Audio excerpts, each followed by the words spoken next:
is getting set up. That's fine. That's okay. All right, let's get going, YouTube. Good afternoon, folks. Welcome to Smudcast number 580 in defense of Mass Effect Andromeda. Now, we've covered Mass Effect Andromeda videos before. They're kind of weird. It's a weird take on a game. I'm sure there are some... Every game that's bad has some reason to play, has some fun thing about it. You could say the music, you could say the gameplay, sometimes the story. And that will be so good that, oh, you got to try this thing as much as it sucks in this one area. This other area lets it shine through.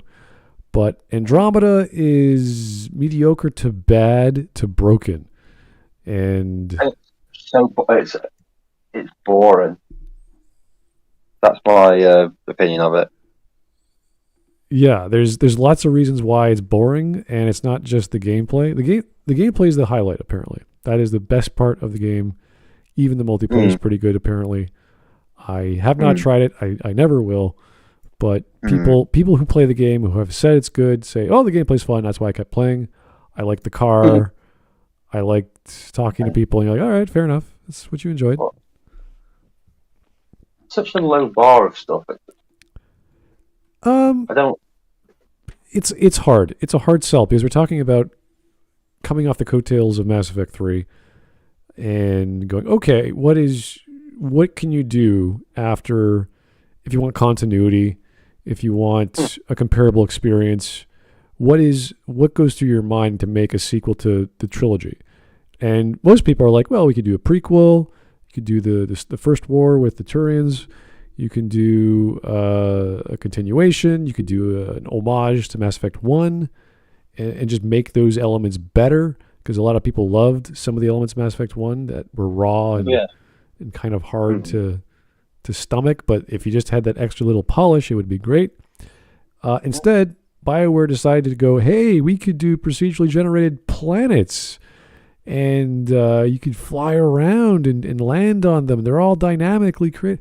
And that never panned out. And they spent years and years using a new engine no one knew how to use and wasted their time and money.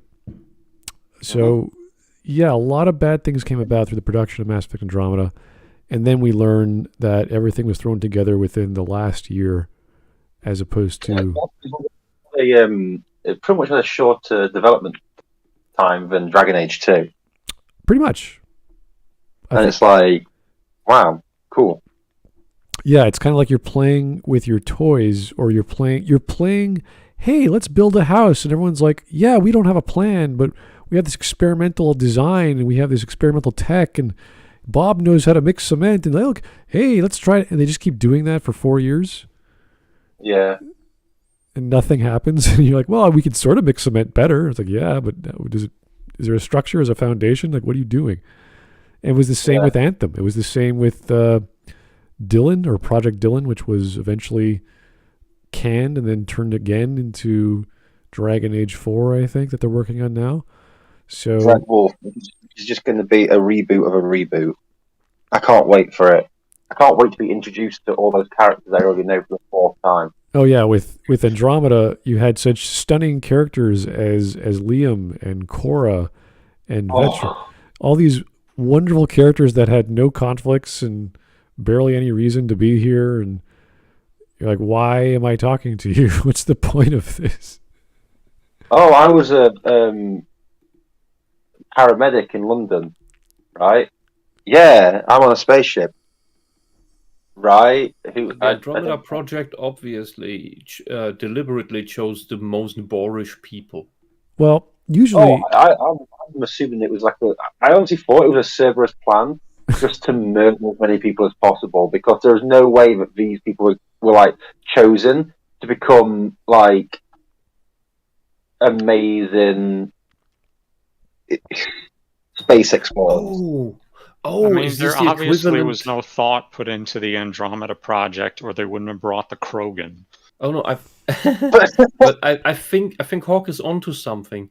Maybe the true purpose of the Andromeda project was the equivalent of gathering all the most obnoxious and useless and annoying people all together and shoot them into the sun. Just that into the sun, They shot them into another Has anyone ever read anything past I think it's the third book of the Hitchhiker's Guide to the Galaxy series?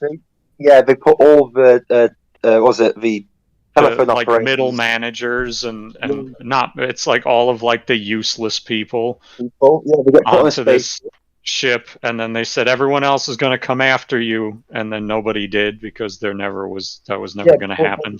But the joke of that is they crash land on Earth and become humans of modern day. Right. Yeah. Well, as soon as we started saying it, that's exactly what came to my head. Because they also put it into the original TV series of Hitchhiker's Guide to the Galaxy. With Andromeda, there was expectations for like Cora because her last name was Harper. PB was some sort of archaeologist, so she was going to be like a Liara, but not like Liara. There's all these little things. Yeah, it could be interesting. Could be fun. The Splatoon copy thing. Well, yeah, but then you had like the main character. That was the big deal. The N7 dude who's like got all this experimental tech and he can do all these things, and then he dies within an hour or so. You're like, oh, the interesting character's dead. That I want it to be. So there's remember how Cerberus making an AI was like a really bad thing, and then there's just another one. We're all making AIs. Yeah. There's not just another one. There's a version of it that goes to 4 different people. So there's like 4 versions of this AI. So it's like so it's 4 times as many AI. Right. Yeah. You're like, right, okay.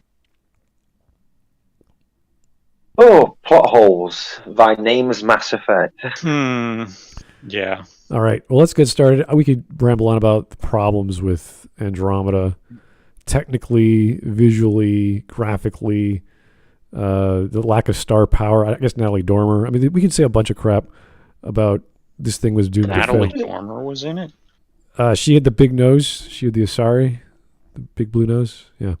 They all had big blue noses. All the Asari had the same models, so it didn't make a difference. All the Asari had the exact same. No, she's the doctor.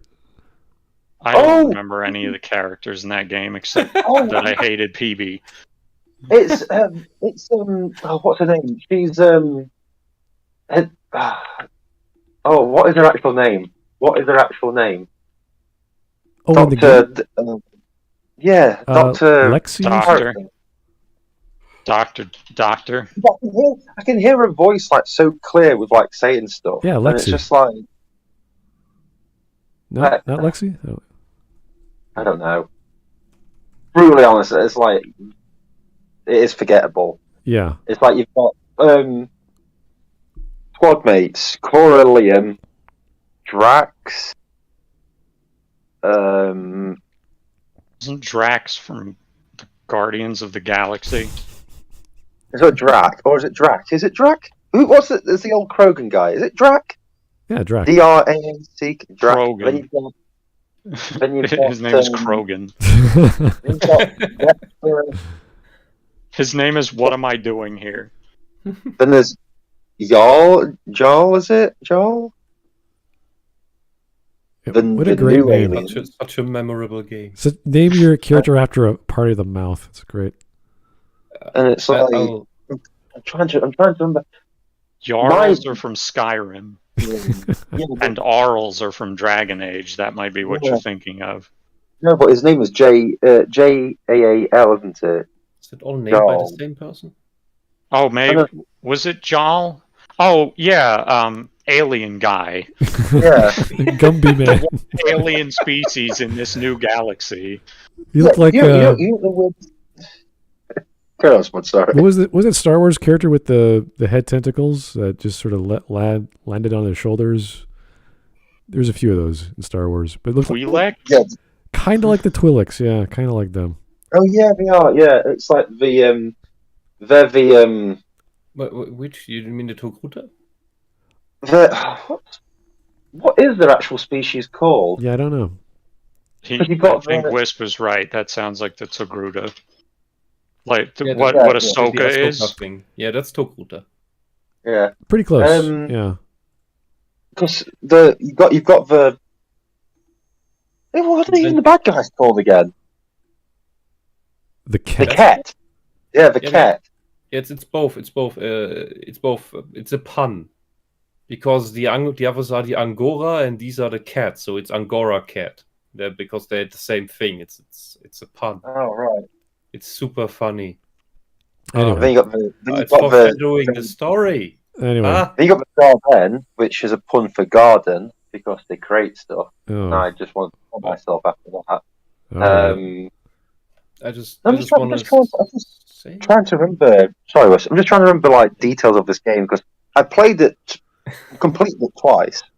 Oh God. And yeah, and as like a male and a female, because obviously you can do male and female, can't you? And I'm just trying to remember because there was no difference between either playthrough, and I tried loads of different things. The only thing that stands out is they got the guy who did male Hawk's voice to do a really creepy, like Mexican accent or bad Mexican Spanish accent. And it was really weird because Nicholas Bolton, who's the voice actor, is really British. And it's really odd. All right. Well, this video came out last month in September. It has about 6,000 views. What? Talk about Mass Effect Andromeda now. Forget it. I thought this was an old video. No, this Yeah, game. we This were came out. glad it was gone. This is like whatever This that. is the game that killed BioWare. Well, the BioWare is slowly dying. We could see it coming, and Oh, yeah. Yeah, it's got it. Okay, this is the game that put the wound into BioWare that keeps bleeding. yeah, it's No, a but game. not, it's- A game studio is only as good as its last game, and BioWare had 2 flops. You could argue it sold well or whatever. Same with Inquisition. So Inquisition sold very well, but everyone knows they're crap. You could enjoy Yeah, them, but- you could like them, Yeah, but but they're it's crap. because it's like oh, there's after the prequels, there's a Star Wars movie coming out. Let's go see that. Wow. And that's why it sold, why so many people went into it. And that's why so many people bought this game. It sold well because people thought it's a BioWare game. It's gonna be not as shit as the last. Which is funny Because- because when we heard about the stories from was it Jason Schreier from Kotaku at the time, he was saying people were jumping ship, not jumping ship, but there was a lot of fights between the talent at BioWare to people to work on Project Dylan and then to work on Anthem, and then people were fighting about Anthem and how Anthem was not like Andromeda.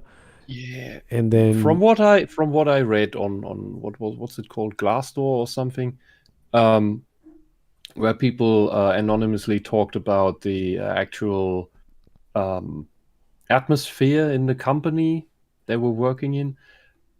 I wouldn't call the people who worked on this talent, at least not all of them. Where the talent is lacking, where we effectively see the diversity hires at work, that's all the bad parts. The good parts, which are praiseworthy compared to the previous installments, those were obviously made by talented people because they work. This is the thing I wanted to mention. Part that was well made because none of Andromeda is well made. Yeah. The thing. Like, no, seriously, like I don't know what. Let me talk.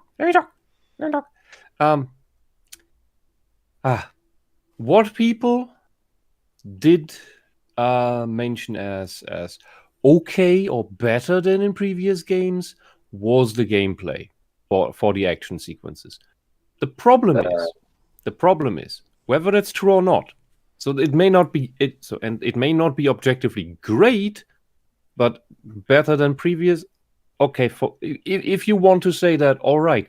The problem is these types of games that BioWare is known for, all the way back to when it was Black Isle, are not known for great gameplay. That's not why we play them. This is the one genre where gameplay is like the bonus on the side that makes the ride a little more smooth.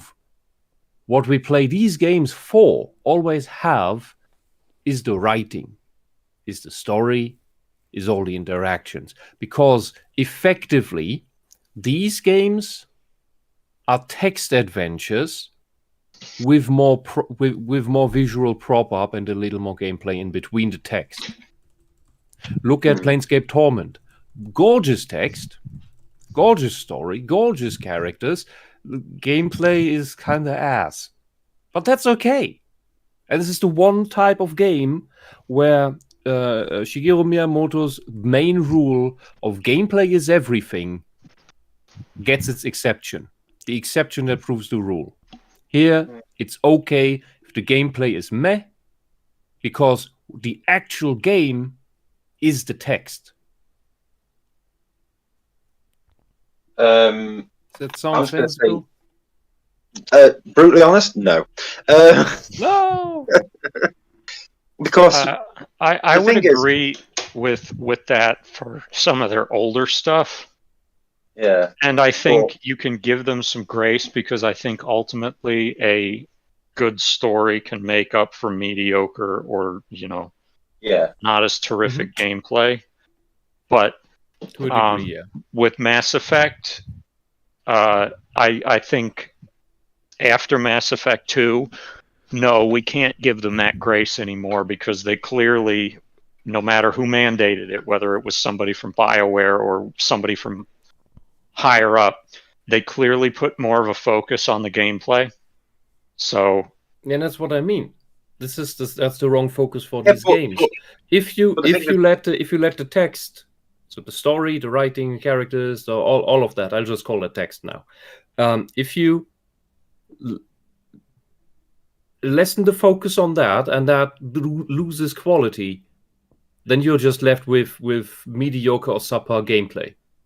Even if you improve on that, you will just get some meh game. The writing needs to stand out for these types of games. Well, I like how they did try to do something like, let's copy Mass Effect 1 and say, hey, no one liked the Mako. We'll improve the gameplay of the Mako.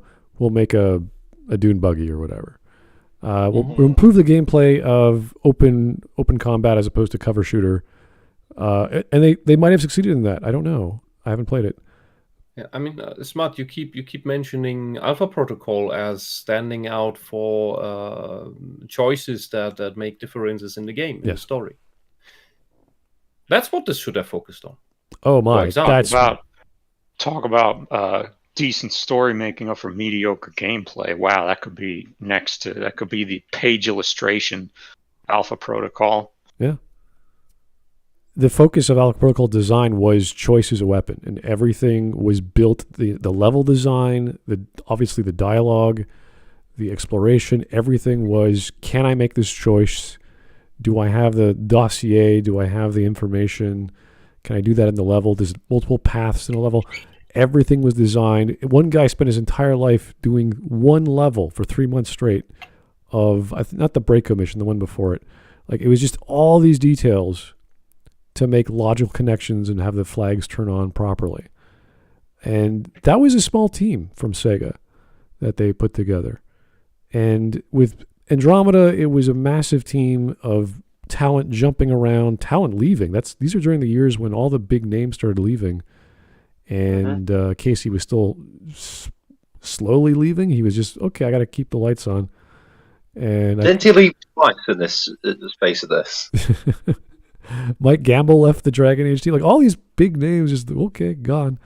And the only guy who was left was Mac Walters holding the ball, going, okay.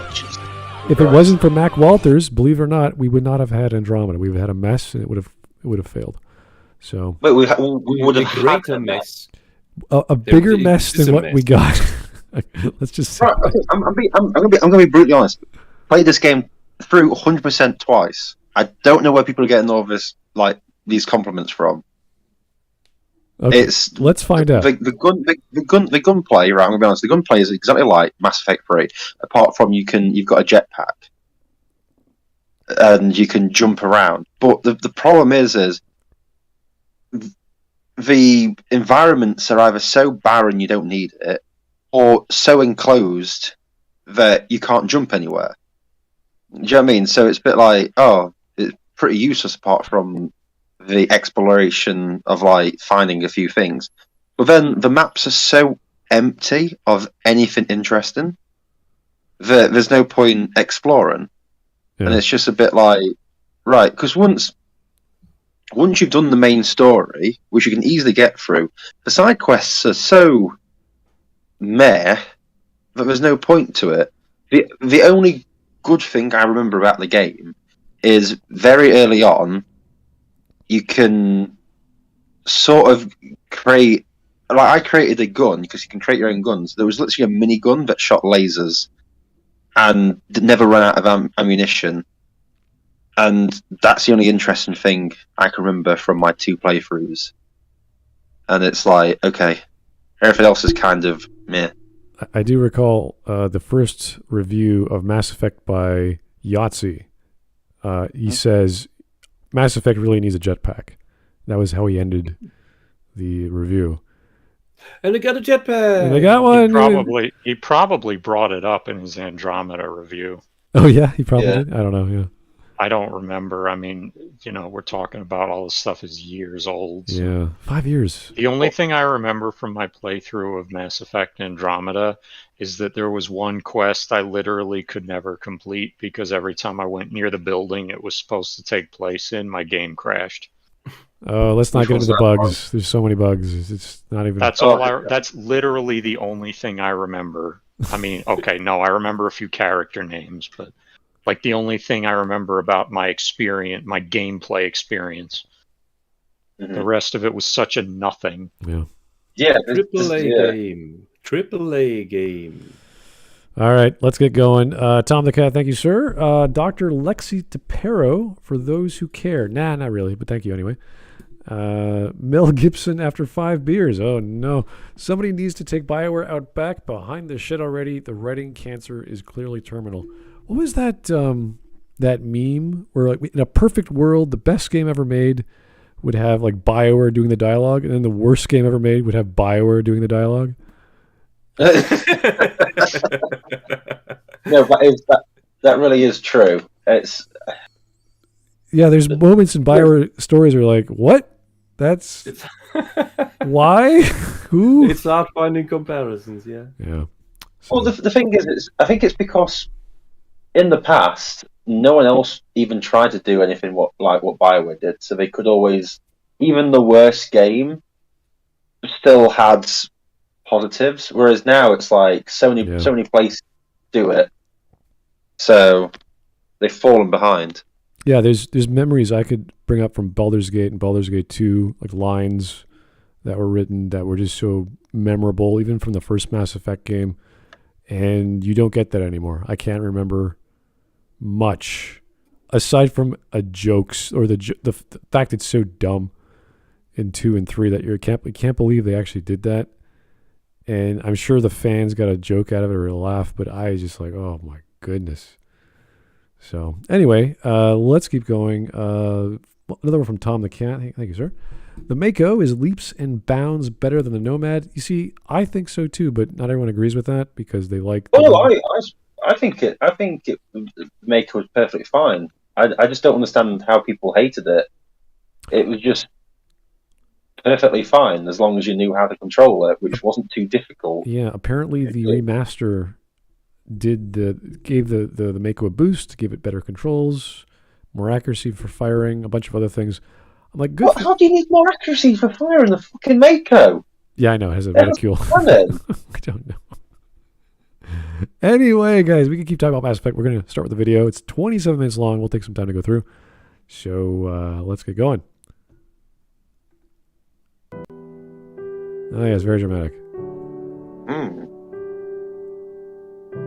I'm crying on the inside, yes. The Mass Effect franchise is a series that is near and dear to my heart. I played Mass Effect 1 when there was a blizzard. And it saved me from my suicidal thoughts. And then I met a friend, and we bonded over giraffes. Oh, sorry, that's The Last of Us. Forgive me. My dad died, and I was in the hospital from depression, and then I played a BioWare game, and I got better. And I love female Commander Shepard, blah, blah, blah, blah. It's like, thank you. Yeah, we get it. Yeah. My father was crushed to death by a shipment of Mass Effect games. I understand, like, the whole lead off your video essay with discussion about why you chose to do it, but it's sad. kind of, It's sad piano music. well, yeah, because it's emotional manipulation, and I understand why it happens, but it is still emotional manipulation to try to get you to, Mass Effect is a series that's close to my heart. Apart from the time I found one of the devs sleeping with my wife, and you're just like, oh my god, this is gonna be one of these videos, is it? Cool. Yeah, well, let's keep going. There was a blizzard outside, and I was stranded at home for half a week. I binged the game. And while it was the slowest paced game I have ever played, Really? I had the intention of making it to Mass Effect 2, and really seeing why people love this franchise. Oh, I'd hate for him to play Red Dead Redemption 2. Or Xenogears. God, Mass Effect 1 is so slow. Oh dear. Oh dear. All these cutscenes, all these people talking quickly. Oh no, I can't do that.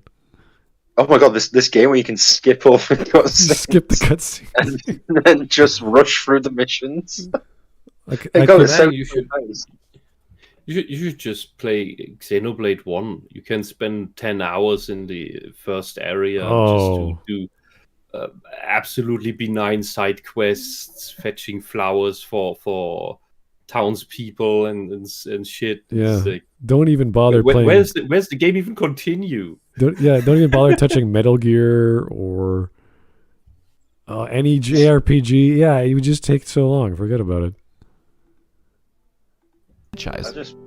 Mass Effect 2 and 3 were both amazing and really solidified their place among my favorites in gaming.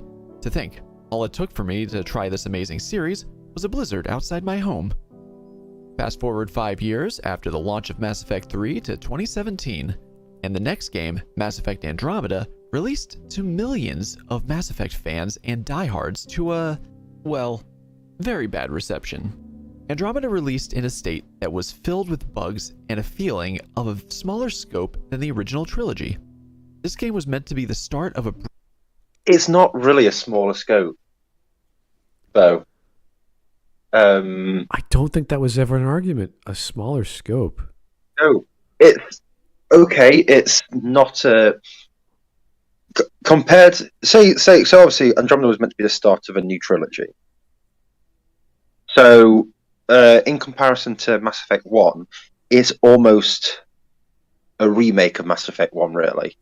It's a When you soft think about reboot. how- Yeah. Yeah, soft reboot. So it's still got the same stakes, and also the cliffhangers it leaves on are almost the exact same as what Mass Effect 1 left on. It's just the fact that it was so poorly done. I think the only reason you could say it was smaller scale is because it's in one cluster, not in a whole galaxy. I know, but when I hear about the level design, it's massive. It's huge. It's gigantic. You need a car that goes really fast to navigate it all. Does he mean the scope of the conflict? Like the conflict's not as big? Yeah. But the thing is, the scope of the conflict is almost as big as the Reapers, because they are literally fighting against supposedly a galaxy-spanning empire that, can change people into like into their people, and it's a bit like there's also this ancient race of Yes. there's also this ancient race of aliens who created pretty much everything. It's like, wow, that sounds similar to the Reapers. Yeah, that's what I thought. They were going to wake up some remnant tech, and then that would be that's the new problem. Even the Ket are like, oh shit, what the hell is that? You have to join forces with the Ket to stop these crazy ancient machines or something. Oh, that's cool. Very similar to Reapers, but obviously unique. That would have been a good spin. Instead, what's the twist? They're the same. The two species you thought were different species are actually the same. Ooh. The pun intensifies. Very, very scary stuff. I have a question. Since I only ever saw parts of this game, it was horrible. It's the buddy back in the day who played through Mass Effect 70 times. I just saw him play this a little bit. I didn't know that the other species, the Angora, whatever thing, that they are the Imperium of Man, span the entire galaxy, and you little human colony crap shit, you're holding off against them, and the stupid cat village. No, the Ket are the bad guys. The Angora are the good guys. Okay, the cats and the other cats. They're both cats. No, they're all Angora. It's so complicated and just silly. Yeah, whatever. The jungle village people. The Navi. The Angara. That's who they are. Oh my god. Not Angora. Boy, I'm glad I remember that. I remember mostly the advertising that the voice actor said water and ice in the same sentence, and I was like, wow, no one caught that?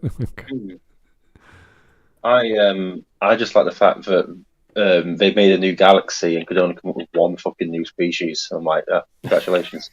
Yeah.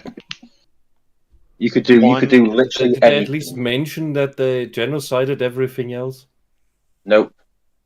I don't know. Just a reminder that you are the Pathfinder. Your entire job is to be the first person to explore new worlds, and you don't explore any new worlds at any point. You are never the first person to land anywhere.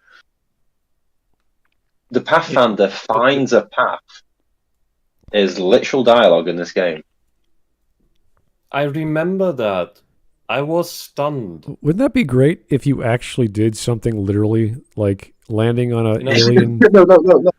Smud. Imagine if you did something. Yeah, that would be great in this game. You actually... Do anything, sir. Okay. Yeah, but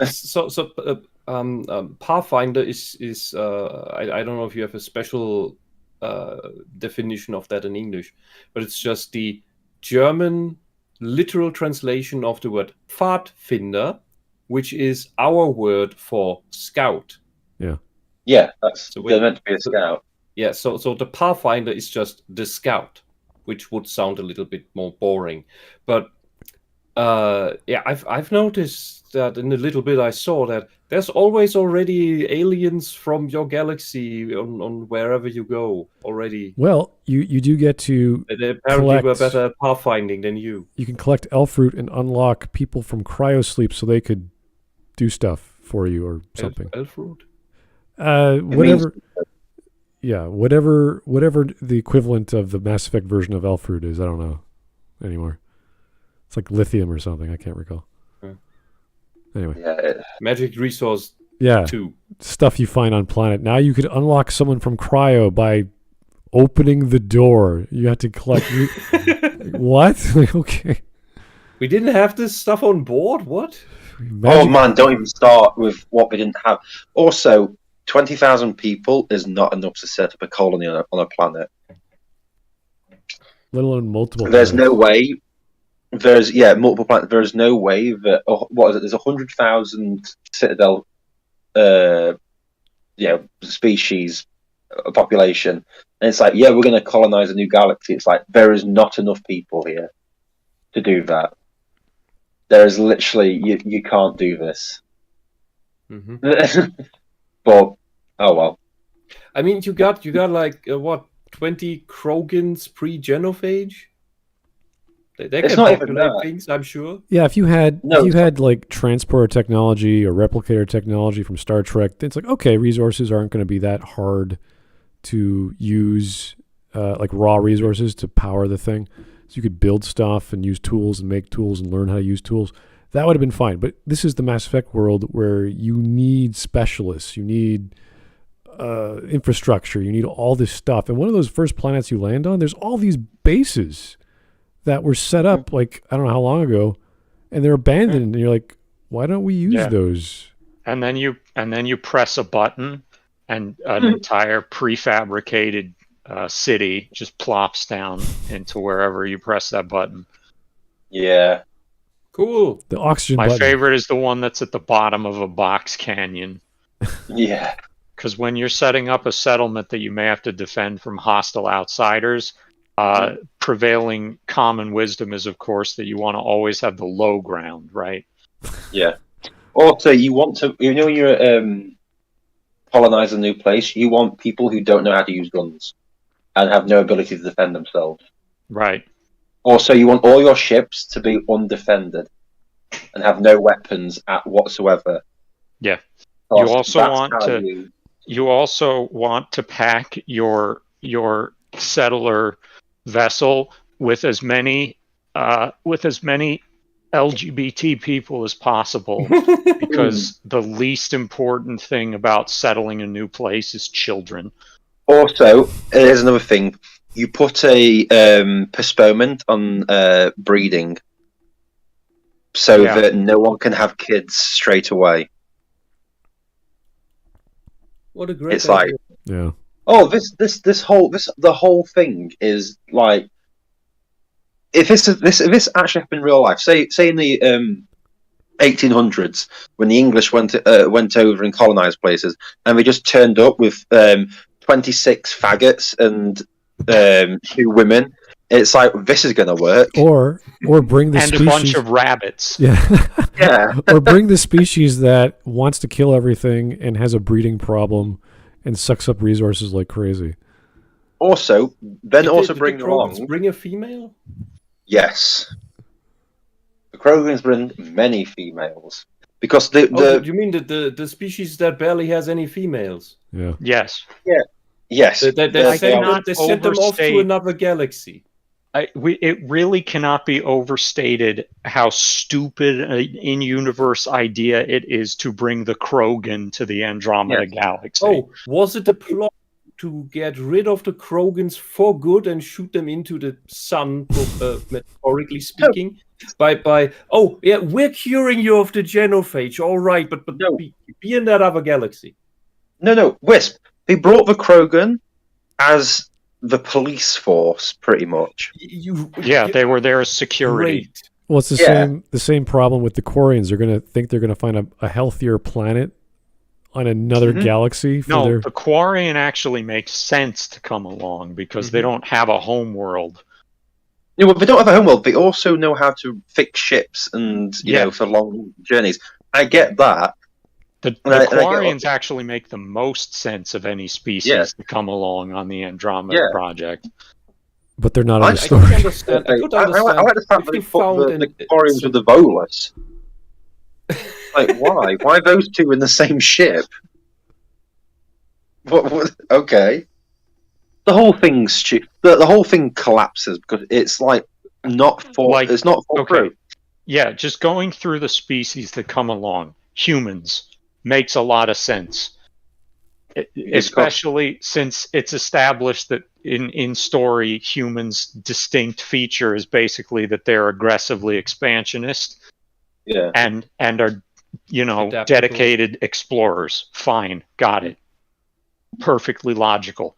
Turians also make sense. Pretty expansionist people, generally military-minded, which would be good for security.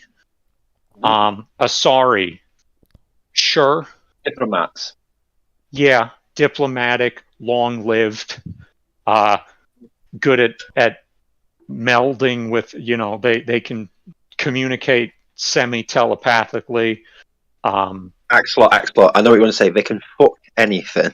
Yes, that too. It's also a great convincing matter in diplomatic issues. Right. Yeah. Quarian, horrific. They're all mechanics. They don't have a home world. Honestly, the entire migrant fleet should have been lining up to go on this trip. Yeah, I know. It's very weird that they weren't. Krogan. No. Really, really terrible idea. It's the equivalent to wanting to hunt a handful of rabbits and bringing them to the prison colony on the other side of the planet. I wonder what you're referring to. I have no idea. We could just bring frogs as well. I'm referring to the hit mid-2000s movie Rabbit Proof Fence, which was, of course, not based on anything that really happened. Yeah. I could understand if they had very few select altruistic Krogans that And volunteered entirely for the mission. male. Yes, that would come along and say, "Yeah, we're gonna help set this up for anyone to have to survive the Reaper threat, even on our own expense." Well, no, Wes. The Krogan pretty much rebelled within 2 minutes. So Yeah, but this is at least something you could have tried as a storyline. And then, oh no, the Krogans rebelled again. Oh no, they had secret females around. Oh no, that could have been a plot. Well, It could have been a moral choice. they could have focused on the basics, like how do we get food? Is this water clean? Can we drink it? Is it going to kill us? What happens if Right. it doesn't? Do we get a virus? What happens? This was basic science fiction stuff, even in what's that Stargate Galaxy, I think? That Universe. Universe. Universe, sorry. Stargate Universe. That was one of the plot points that came up from a previous episode where they found ice. They dragged it back to their ship. They melted it down. They had working water. The biofilters couldn't figure out this thing that got infected. Everyone was infected. It's like, oh shit, the water's killing us. Like, oh my god. Yeah, the water filters were just shit because the ship has been flying around for millions of years, and they had to fix the water filters with something basic dirt. like water and air and energy and all these basic things that would have been perfectly fine in the story of surviving in an alternate alien world or whatever. Nope, we got to fight some conquering alien species who turn people into genetic slaves or something. Also, there's only 20,000 people on each arc, along with what? There's 30,000 people on the Nexus. I thought there was a zero more. Yeah, there should have been at least 10 times that. There should have been 100 times that. Yeah. And the thing is, it's like barely survivable number if it's one species. Oh yeah, no. Each species brought 20,000 people, but then 20,000 Krogans. There's a Versus few. There's everyone a few else only 20,000. What the fuck is this shit? Well, and what I always laugh at is loads of them got killed from Nexus and the Kets, so we're already down to like not many people there. Then the Solarian arc gets captured, and they like use half of the Solarians as like test subjects and kill them. So you've only got half the Solarians left. Victorian arc crashes, and the Asari arc is really badly damaged in a pitched battle and everything. It's like, so there's barely anyone left, and yet at the end they're like, oh, we can still do it. It's like there's barely anybody left. It's like thousands of people have died already, and it's only like week 1. And it's like, you just don't have a scale of numbers, do you, BioWare? You can't just be wiping loads of people out. Do you even have enough people left to not have inbreeding problems per species? No. Oh my god. They only needed to add a 0. Well, they could have done many things even before you got to the location. I know they wanted to rush it, and that's fine. You want to get to the plot points as fast as possible. But I look at games like Alpha Centauri, Sid Meier's Alpha Centauri, where the human species splits into factions as they're traveling to Alpha Centauri, and they have all these different dispositions and technology reasons and focuses on a certain ideology. And here is just humans, aliens, and everyone else. And it's very simple, straightforward, because we already know the aliens. We know their backstories. And go. And it's like, great, this is going to be fun. You get all this conflict, all these political issues. And there is no political issue. It's just a bunch of stuff happens on the script, whatever the script is, like the female Krogan's arguing, and then the Solarian guy's arguing, and then, okay, we need to do something about that. Oh, Smudge, you've forgotten about the amazing fight with the Krogans. That amazing fight scene where it literally looks like shadowboxing. Yeah, between those two Krogans, and it just literally looks like no one's ever fought a single fist fight in their entire lives. That's politics. Yeah. But what you described, how this thing works socially, politically, or rather doesn't. it sounds like people who have zero life experience and fantasize how awesome their occupied anarchist communist zone would function I'll give you until they actually get one. It's like with numbers. Let's put it this way: there is less people settling the Andromeda system than live in my hometown, and I live in a very small town in England. How inbred is it? Not very, but that's what I mean. We're very small. They've got even less people. Yeah, if this was Yeah, like They're now a galaxy away. if this was like Did you say they're all communists? well, no. A few of them, but If this was like in my town, yeah, a few an of them are. alien planet in the Milky Way, and you had Yeah, a- on like the fringes of the Milky Way. yeah, there's like Oh, you know the 99%. fact that was it? Yeah, 99% of the Milky Way in Mass Effect has not been explored. Right. So they could have gone Yeah, but anywhere. there's Reapers. Well, yeah, but they don't know everything about every planet. They just sort of guess that this is time to harvest, and they just look around and go, "Yeah, you're fine." If you're just a bunch of guys on a planet, you're going to screw up anyway. But at least it's in the same domain, relatively speaking. If you have a series of survivalists, even they would have a hard time figuring out an alien planet and going, "Okay, it's whatever they classify as a livable world." But plant life is going to be alien. Water is going to be alien. Air is going to be, everything's going to be alien, and you have to adapt to that. And the idea is that there's these golden worlds out there they've planned out, and they're not golden anymore. It's like, oh, we're screwed. It's like, yes, you are. Everyone's going to die. Yeah. Yeah, you are screwed. You have to find a new place fast, and that is. I also like with like they go to that planet, and it quite clearly is like a death planet. There's like lightning in the atmosphere.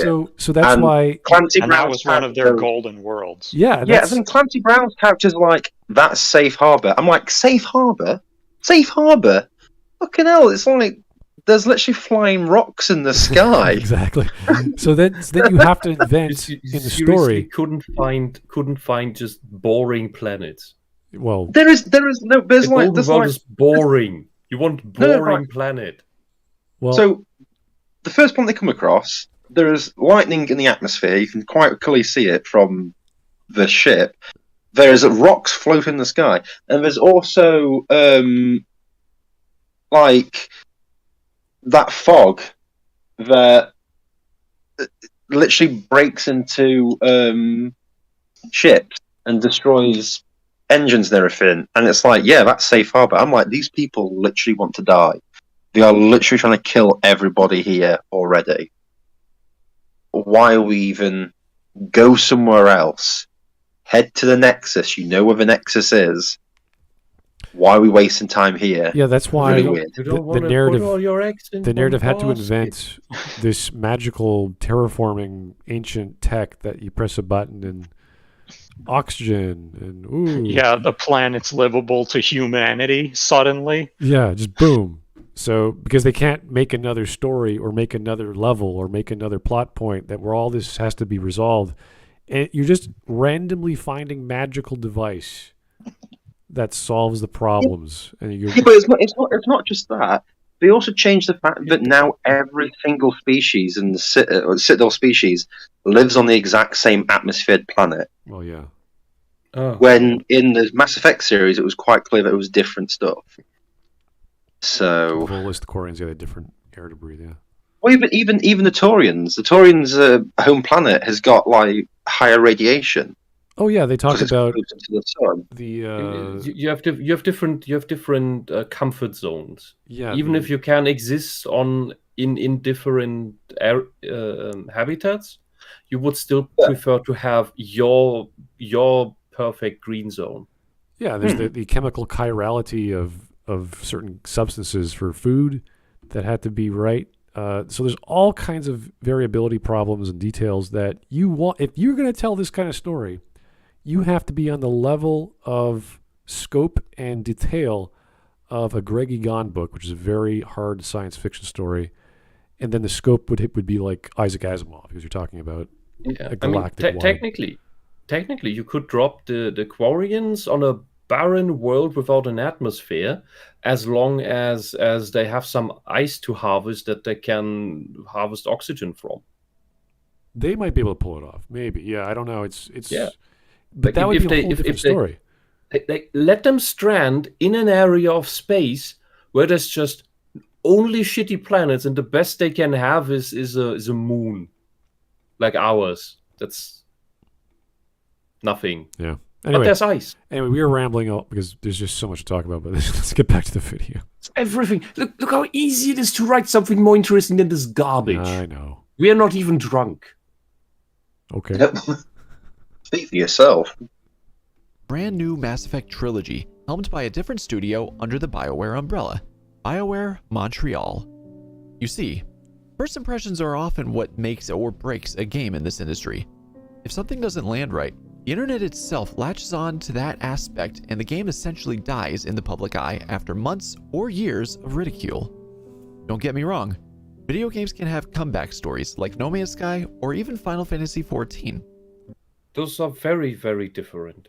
And the thing with Andromeda is, after Mass Effect 3's ending being a writing Chernobyl, that was the one thing that BioWare needed to get right in the next game. Yeah, they And were they didn't. already on incredibly thin ice. Yeah. Yeah. And then they just dropped an anvil, a piano, and what's the next best thing? A boulder onto that ice. Well, right after Mass Effect 3 was Dragon Age Inquisition, and And that was even worse. that was a joke. I mean, it wasn't a train wreck, but it was just so dumb and brain dead that you're like, this is the writing? This is the Dragon Age team? Which you expected something more tangible, but... In comparison, for No Man's Sky, that's a game that added a lot of the promised game functions, game mechanics, that it was lacking on release. Okay, Final Fantasy, MMORPG, you can change a lot of stuff. You make add-ons, you make new content to it. What would you do to... And that's years. Yes. Years of work No Man's put Sky... into those games. How do you do that with Andromeda after release? Yeah, No Man's Sky came out... You make a DLC for that and expect people to pay full price in order to fix that game again? Yeah, I don't think so. No Man's Sky came out in 2016. They're still working on it, and it's apparently very good. With Final Fantasy XIV, they completely remade the game to fix problems. So, did we see that attention to detail with Andromeda? No. Well, that's the point he's making, I think, is that... Yeah, but you can't. I don't see how you can do that, because here the main problem is the writing itself. Well, But also yeah, the thing, but the thing is, he the thing hasn't... is, you realize he hasn't actually started talking about the game yet. yeah, I know He's that. comparing it to the situations of these two games where it is Yeah. possible to do so. The best example would be... But that's implying that it would be possible here, and I Well, don't think it is. Guys, hold on.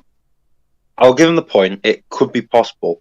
The problem was, the minute that they didn't get the reception they wanted, Mass Effect and Andromeda was pretty much just forgotten about completely. They stopped caring about it. Oh, yeah. That's the difference. That I definitely agree with.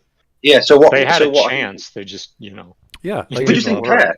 Compare They this, just went, no, don't want to do it. compare this And moved to on. the release of Cyberpunk. The studios are not the same size. They had the same stories behind them. There's lots of burnout. There's lots of people being fired and leaving and going to the hospital for working so hard. Now, with Cyberpunk, I don't know the story behind it because I just never got into it. I didn't play the game. But they're continuing with Cyberpunk. They're releasing DLC. People who like it still like it, but there's at least a fan base for that. With Andromeda, it's fringe. There's so few people who even know about the game because the game does not have replay value. There's nothing to do. And they're completely different games, of course. So the studio scenarios are similar. They work on the last minute on these games. They release it bug-riddled and broken in many ways. But with CD Projekt Red, they kept working on it. Andromeda, they said there's no more updates, no more DLC. I think they still have the multiplayer servers working, so you can still play and have fun, but it's dead. There's nothing happening with Andromeda anymore. So compare that to Mass Effect 3's multiplayer, which every week for a year and a bit was just a new weapon, a new class, a new alien, a new fight, a new map, a new version of the same map. Like, it kept changing. And they added that to the base game as well. So, And I promise you, there will not be an Andromeda 2 because this name is dead. Nobody will touch this. right, okay. Both of which to massive ridicule and thought dead on arrival. However, both games never gave up and kept getting better and better over time, where people only see their massive success stories nowadays. And that right there is a... I don't know if people only see the massive success of No Man's Sky. I think No Man's Sky still has a reputation for having been a comeback, not, I don't think it's been forgotten how that game launched. Can you imagine? Final Fantasy, I don't know as well, but I don't think it's been forgotten how No Man's Sky is mostly known for being terrible on release. Yeah. Can you imagine? No Man's Sky got a better reception now because the devs actually put in the work to make up for the shit they had at release. Yeah, can you imagine? And you'll notice that the main developer never went online to call his fans whiny man babies. Well, just imagine if Casey Hudson got the star treatment that Sean Murray had when he went on all those talk shows and interviews. And Casey Hudson said some stupid shit as well for Mass Effect 3 and hyped it up. Oh. But if he was given more fuel, like, it would have been ridiculous, the crap he would have said. So thankfully, he kept his mouth relatively quiet. But it was still... I still have to laugh about the fact that the one time he opened his mouth was about him playing, was it Deus Ex? About those, he goes, those wonderful endings. No one saw it. No one fucking saw it. Oh, God. Oh, well. All right. Fantastic thing, of course. Mass Effect Andromeda, on the other hand, was seen as an abject failure in the eyes of everyone, publisher EA included. BioWare Montreal was told to stop working on the game after so many bug fixes and updates went into it. Andromeda was thereby suspended indefinitely, and the Montreal team was disbanded and absorbed into EA's... I just want to say, with that driving, no matter how flexible those axles are, the impact kills everyone inside. It's a nice freeze frame there, Wisp. This is a nice frame to stop the video on. Well, this is where the famous hand twist bug came up. They never removed it, so if you want to slow it down, you can watch it if you like. Oh, there's so many other studios. BioWare Montreal no longer exists. Everyone likes a comeback story. Where No Man's Sky and Final Fantasy XIV got their comebacks, Mass Effect Andromeda wasn't given the chance to have theirs. This is nothing new in it. This alien looks so stupid. That's supposed to be your villain, and it looks like a Monchichi. We call it the Teletubby from Andromeda.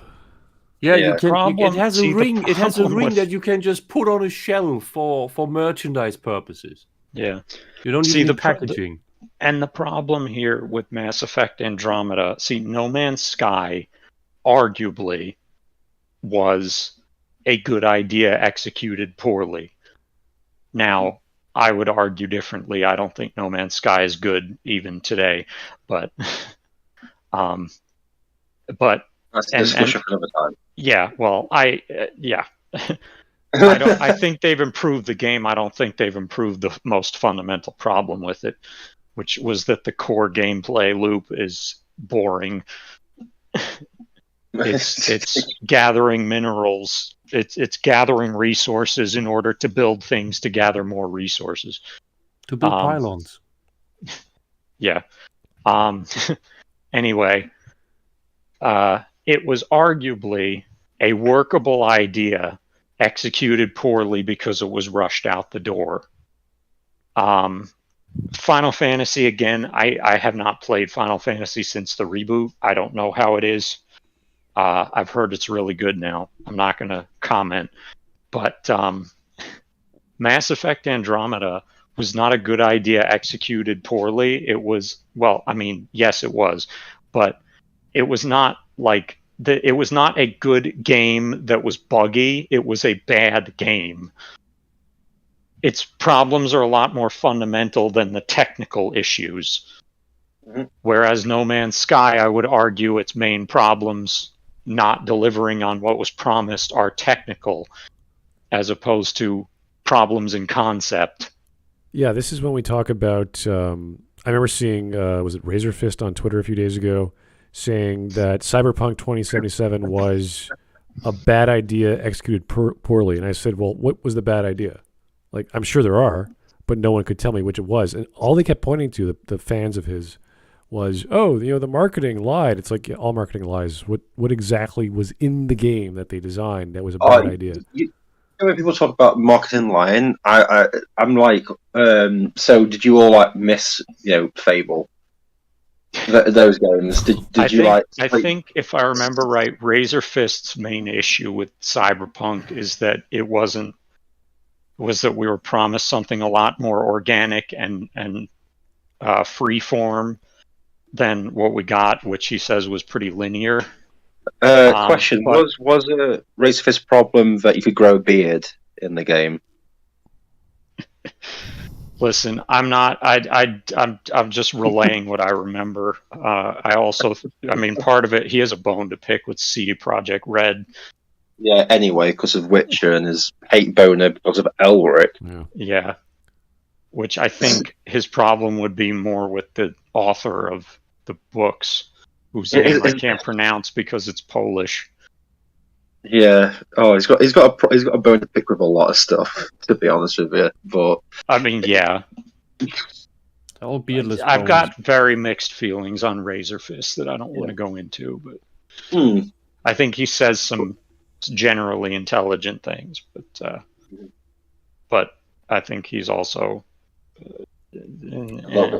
again not going to go into it. Anyway. The point is, Andromeda could not have been given a chance unless they rewrote the game from the ground up. Yeah, exactly. Because the issue with Andromeda is in concept, not execution. The best they could have done was to make a badly written game that was functional. Instead, that would be the furthest they could get, would be a poorly written game that worked. Yeah, and with Wisp's idea or mention that the gameplay, the main aspect of Mass Effect is the dialogue wheel. And even with the first game of Mass Effect... Not the wheel, not necessarily just the wheel. Well, the choices. That's just a special... Yeah, it's choices, and it's the quality of writing and conflict and problems. That's the content, yeah. We're talking about function. Variations to solutions themselves. Yeah, and what Andromeda did was they said, we're not going to use the Paragon Renegade system, we're going to do our own thing. And that's fine, do it. But they had the nuance of Alpha Protocol without the results. So you have all these emotional reactions and nuance, but it doesn't change anything. So it's like, what's the point? Why would you do that? We saw nuance with Dragon Age 2 with your emotional choices and your stances, and that related directly to linear events where Hawk behaved a certain way. I was about to bring that up. It was like they did that in 2011, and since then they've been unable to do anything even remotely similar. Yet still try and use snarky comments, but nothing. When you go from like blue and red, and then in Dragon Age you have blue, red, and purple, and now in Andromeda you have 4, maybe 5 sometimes emotions, and then 2 choices. It's like, does this mean anything? How are you going to complicate dialogue branching so much?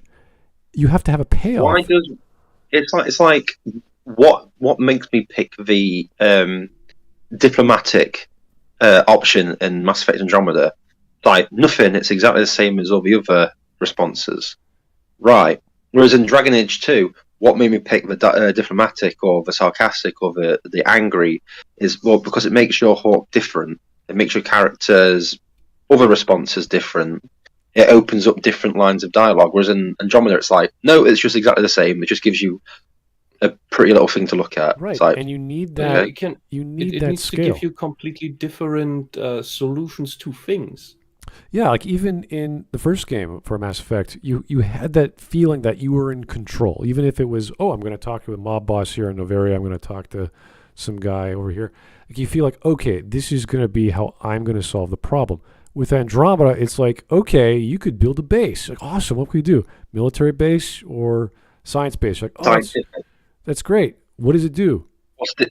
Nothing. They're both exactly the same. It has no. Maybe there's a dialogue option that changes things, but there's no narrative relevance. The line is this: whatever you choose will be the direction the initiative moves forward in. So you go, oh, I'll pick military, and then it's like nothing happens. So I played a second time. Oh, I'll pick scientific. Exactly the same stuff happens. You're like, so why give a choice? Yeah. There is no difference to anything whatsoever. Whereas in the first game, even talking to random crime boss on random planet, it's like you could talk to him in a certain way, saying, I am the law, blah, blah, blah, you're going to go down. It still ends in a gunfight, but you feel like you're... Oh, it's like remember in Mass Effect 2 when you're helping Fane, and if you've got enough renegade points, you could literally just pull a gun on a witness in an interrogation, and the joke is that must be the shortest interrogation I've ever seen. It's like you can skip a 15-minute conversation just by pulling the gun out on someone. Which is the whole concept of being a renegade. And yeah. the idea of interrupts, which were in the first game. So the concept was there. They just didn't have time to execute it, so they cut it. And now the second game, now it was successful. Oh, now we're going to do it. And they designed a whole dialogue conversation to do it. They hired a new cutscene director. They did all this detail just to get the gameplay, which is choices, and make it look good and sound good and feel good. Andromeda, rushed. You could tell it was rushed. Too much nuance with no payoff, and it was not worth it. The characters had no backstory to develop. They had no conflict that was worthwhile. There was no secrets. There was just what does Liam get? A couch? What? Oh yeah. I don't understand. Like, what is happening? Also, he has a car floating about in space. Something I don't know. Yeah. Oh, my family spent their entire life savings to shoot a car into space. Why? Thanks, Liam. Yeah, and compare that to just Baldur's Gate 2, where if you find the right storyline and you have the right class, you cannot just solve an entire castle dungeon. You can get the castle afterwards and do shit there, and have more quest lines. Or you can take over some mage academy inside a giant sphere that appeared in the main city, and have quest lines there. Completely different shit. Yeah, just like Planescape. And you can. There are storylines, quest lines you may not even stumble across, and they do affect certain things that happen later down the line. You can solve plots of characters in your party, and then at a random moment, that character then decides, preferably in the middle of a dungeon, I had an epiphany. Thanks for helping me with all my shit for the past 30 game hours. I'm going home to my people. Poof. Great. Amazing. Or you have like little things as in Deus Ex that you stop not having killed anyone in your mission and rewards you for that. Yeah, it's mentioned later on down in the game and opens you something else up much later. None of the characters, this is a problem with Mass Effect in general, none of the characters were mainly plot focused or related to the main plot that affected it outside of the choice you made of who to save on Vermeer in the first game. So you could argue a little bit about Morden in the second game, but that's even tangentially related. So that was a problem with having all these characters that aren't related. And with Andromeda, they're all if you could literally pull a gun out and shoot them all in the head, the story would go along just fine. The main character is not even you. The main character is the AI that does everything. You're just the vessel for it. You just go around, hey, Sam, do the job. Okay. And that's it. That's all. You're just the guy. Oh, yeah. The middleman. Yeah, so it feels very, very weak in terms of being a hero character or having agency. And we don't feel that in the first game or the second game as well. Is it at the point where it would be more fun to play the seed AI ship that flies ahead of the Andromeda fleet and sets up these stupid outposts, and you just build a robot base building game? Maybe. Could be. RTS. Maybe. I don't know. I would see that's surviving Mars without the communism. This is one of the arguments I made. If you're going to do a galactic scale thing, like you get resources, you have to have the gameplay to match that. So you're going to have like an RTS element or side mission element where you have to assign people to do stuff on missions. Like, I don't know, Assassin's Creed Brotherhood. Like, I don't care the system in place, but you have to have someone calling the shots saying, okay, we need food. You work on farming. You work on irrigation. You figured out this whole life cycle plant bug thing that are trying to eat us, and defenses and military. Like, all the basics to build a community from zero. But you never get that. So... Anyway, let's keep going. Linkensky, hey, how's it going, buddy? You've got guys who know Linkensky. He's been doing modding for Mass Effect for a decade. MEA convo system is choose how to agree with X. Yeah, pretty much. Yeah, and that's not really a choice. Yeah. Okay. Industry that's extremely volatile and has to change with the times. Nobody blames EA for making this obvious decision, but while Andromeda was seen by many as a terrible game and stopped from making any more in its spin-off series, I decided to take a look at the game to see what all the rage and anger was all about. And as you can see by the title of this video, I came away from the game with a much more positive perspective on the game. Oh, Okay. Does anyone remember that at release you basically couldn't make a white character? Couldn't you? Oh, I could. You just Was it just all the presets that were Garbage. everything but? he just used the words "the game" like 4 or 5 times in 2 sentences. Yeah, I know. Yeah. You're allowed to use pronouns, pal. You can say, "I came away with a much more positive impression of it." It's all right. We know what you're on about. What? That's dehumanizing the game.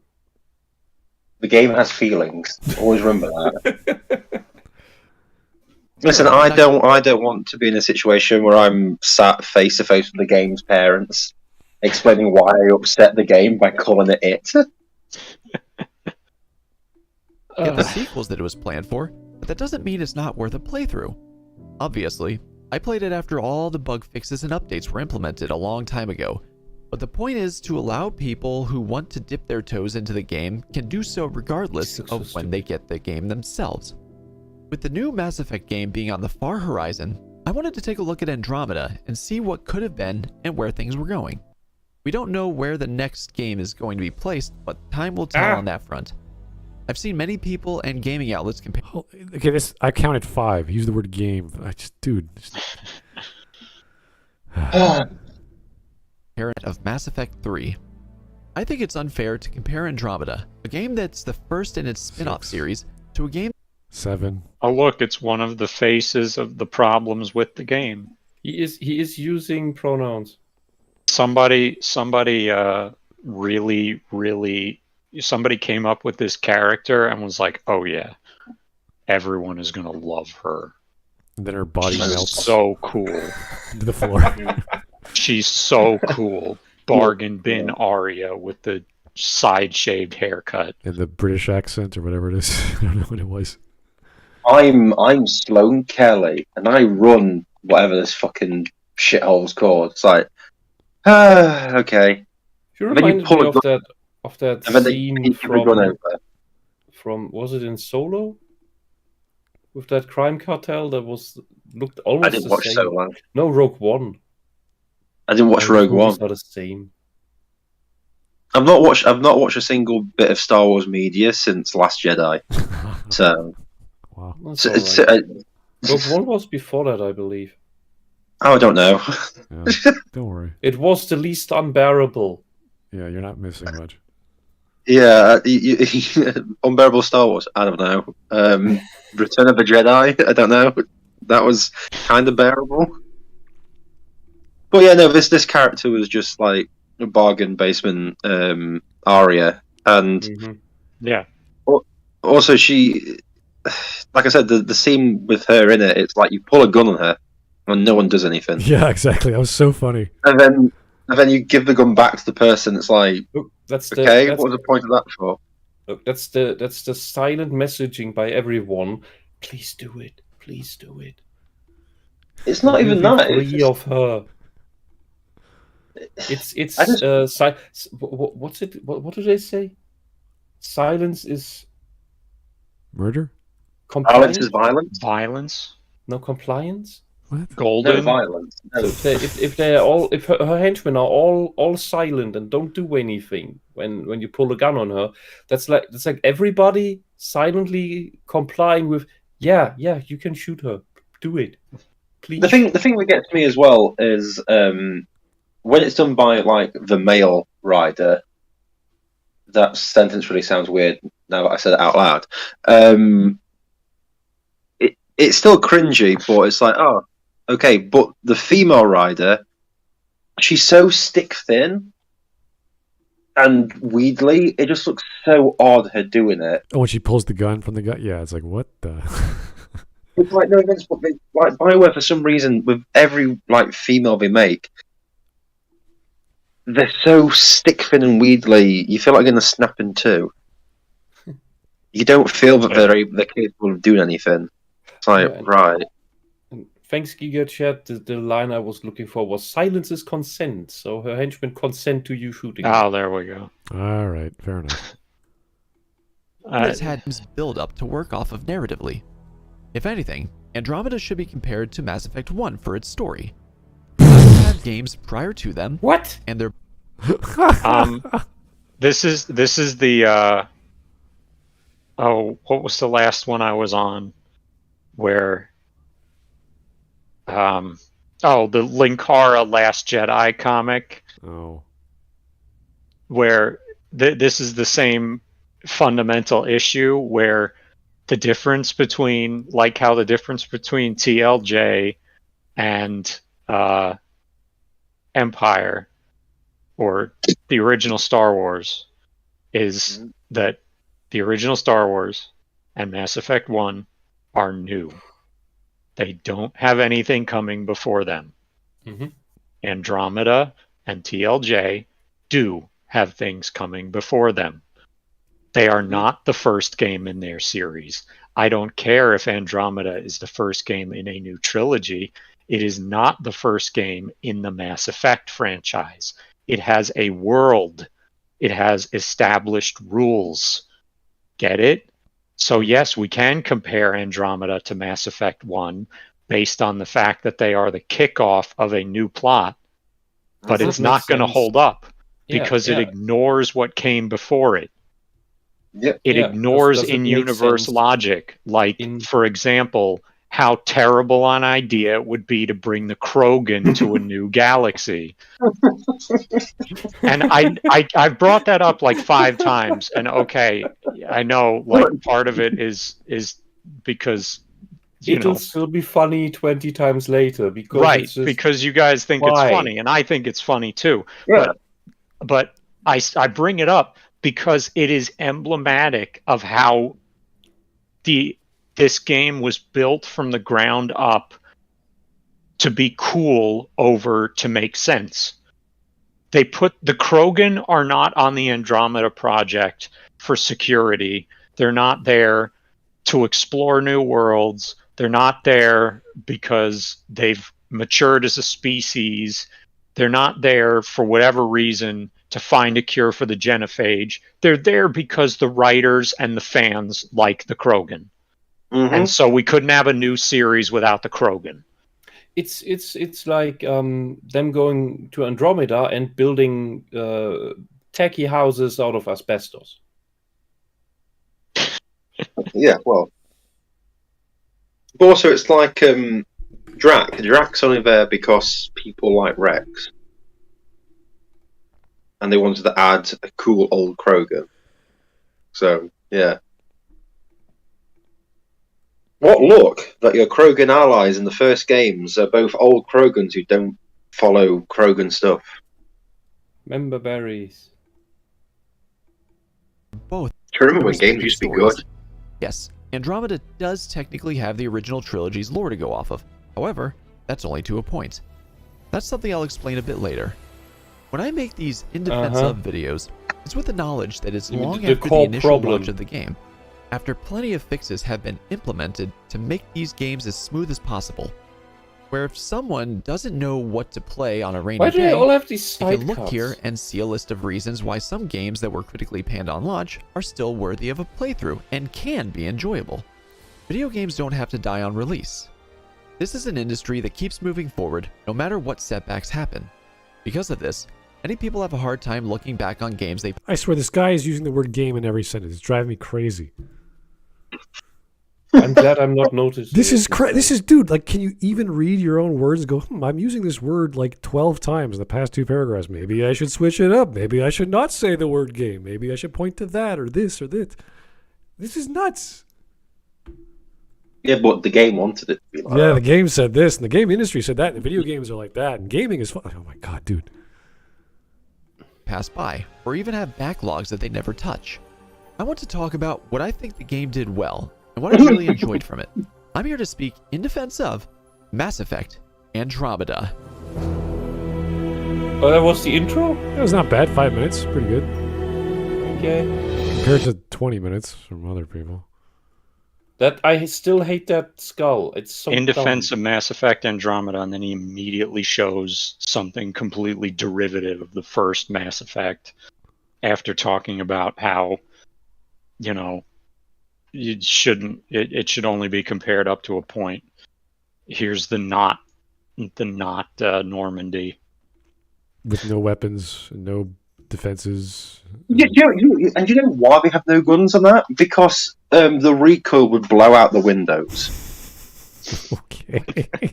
Bear in mind that they're not. What's that set in the windows? The windows aren't even glass. What would the engines do? I don't know, but because Ryder actually says, and in the only part of the game where he seems to have any sort of knowledge, I'm going to say he because fuck it. The first time I went through it was a guy.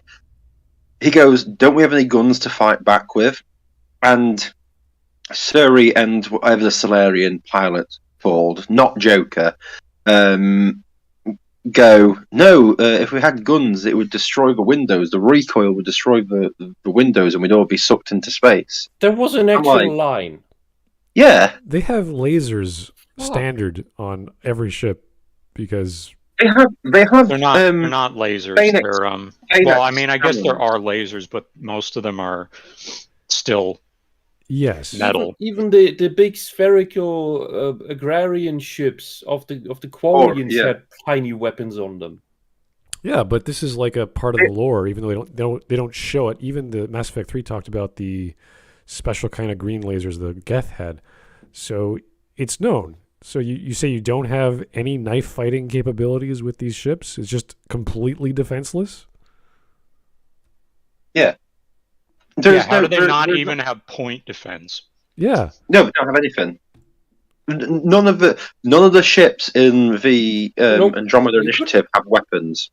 Not even coil guns. Plain stupid Mars drivers. Anything there are guns that don't have recoil. They could slap. There's not even a slingshot on one of these. They could slap a Carnifex on the hull. That'd be fine. Like just recoilless rifles exist today.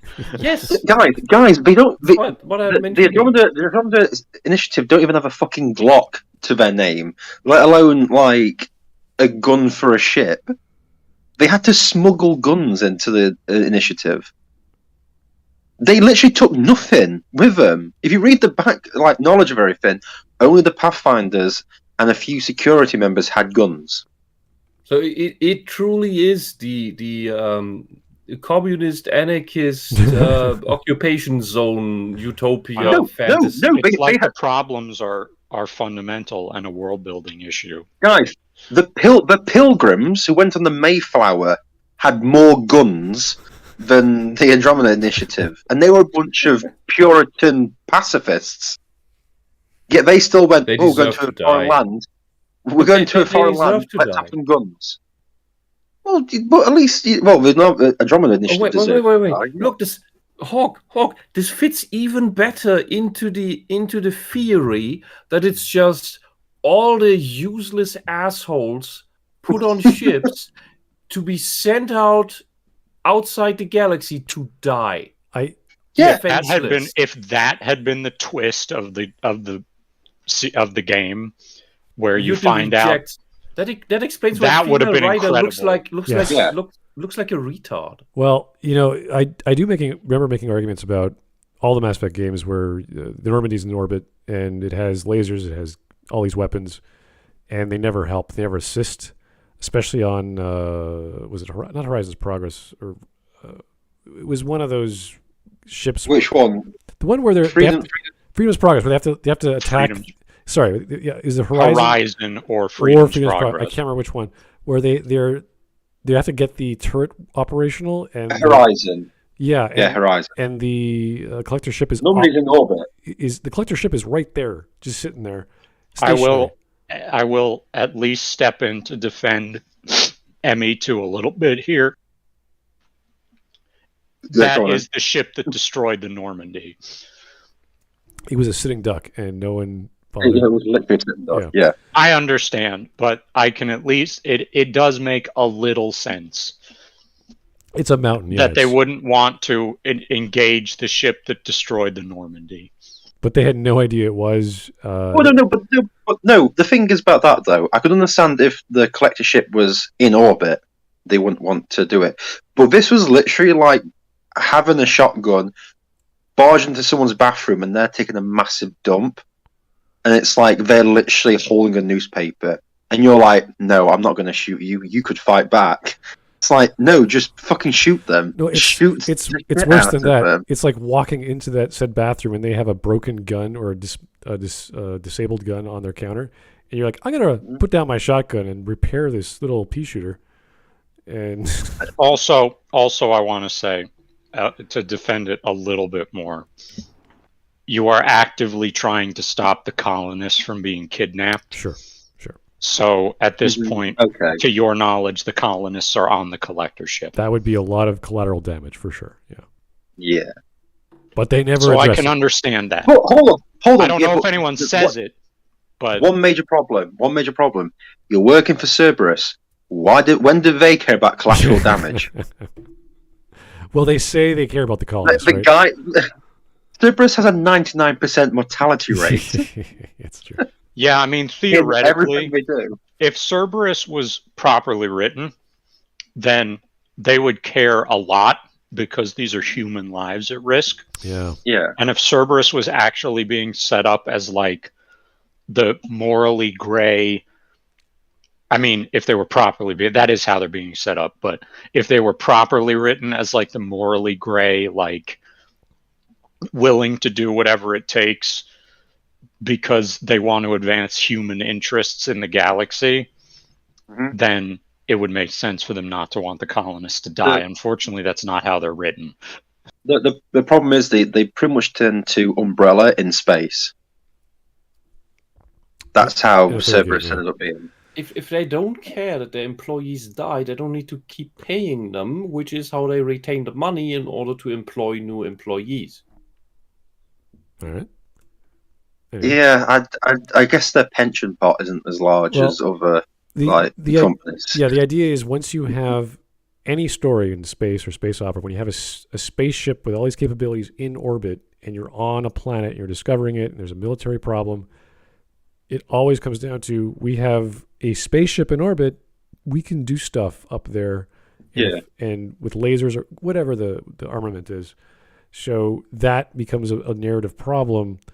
But again, this was never even addressed in Mass Effect in the trilogy. So you think, okay, if you take away weapons off the nomad as well, it simplifies a lot of things. Yeah, it does, but it also doesn't make a lot of sense. So They just run away from a lot of things. It's like how amazing do you feel? What, running away from every single battle? It's like cool. I know there's literally nothing we can do. Also, I've realised we've just paused on a really interesting scene. I don't think we've remembered this scene because it is the greatest scene ever in any Mass Effect game. This is almost the equivalent of watching the giant pink choo-choo from Xenogears being crucified, but to say why, in this scene, to get at those handcuffs, they stop Ryder's heart because the chains only respond to people being alive. That's completely insane. Is it so? Being brain dead doesn't turn them off. The plot point is kill Ryder. Yeah. Yeah, and then they restart his heart. It's great stuff. Great storytelling. Anyways. I just remember that scene, and I remember watching it first time through, and I was like, "What the fuck is this?" Like this super smart AI is like, "We gotta kill you." It's like, if you could figure out how these things work, can't you like disable them with your amazing abilities? Like, no. I'll be honest. When I was playing it, I actually looked at what I was drinking. I was like, "Nope, still only Coke." Okay, I'm not drunk. Okay. But then later on in the story, when Sam, the AI is called, gets removed and Raya's having a heart attack, I'm like, so he's already died once. It doesn't really matter. Yeah, apparently removing an AI from your whatever Brain. interface brain, whatever you call that, causes you trauma.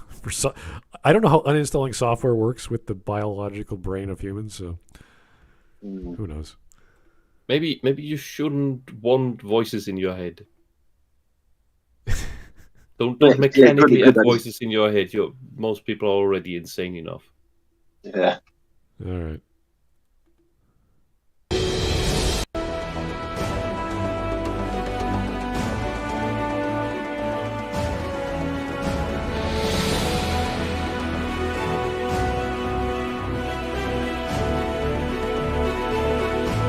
Play music from the first game. Yes. Re-rendered cutscene. Yeah, it's so beautiful. Did you just want to make a music video? Use copyright music. Yay! Stream has been taken down. All right. Yeah. So while Mass Effect Andromeda is a very narrative-driven story game, let's first start with the fundamentals that make up video games. The gameplay. Oh, God. Oh my god. So the gameplay for Andromeda feels very similar to that of Mass Effect 3, with having a more fluid combat system, but with the added part of having much better mobility to move around the area. You can jump in this game as well as... Okay, I want to deconstruct that sentence. Mm-hmm. The gameplay of Mass Effect Andromeda... Let's go back a little bit. Fundamentals that make up video games. The gameplay.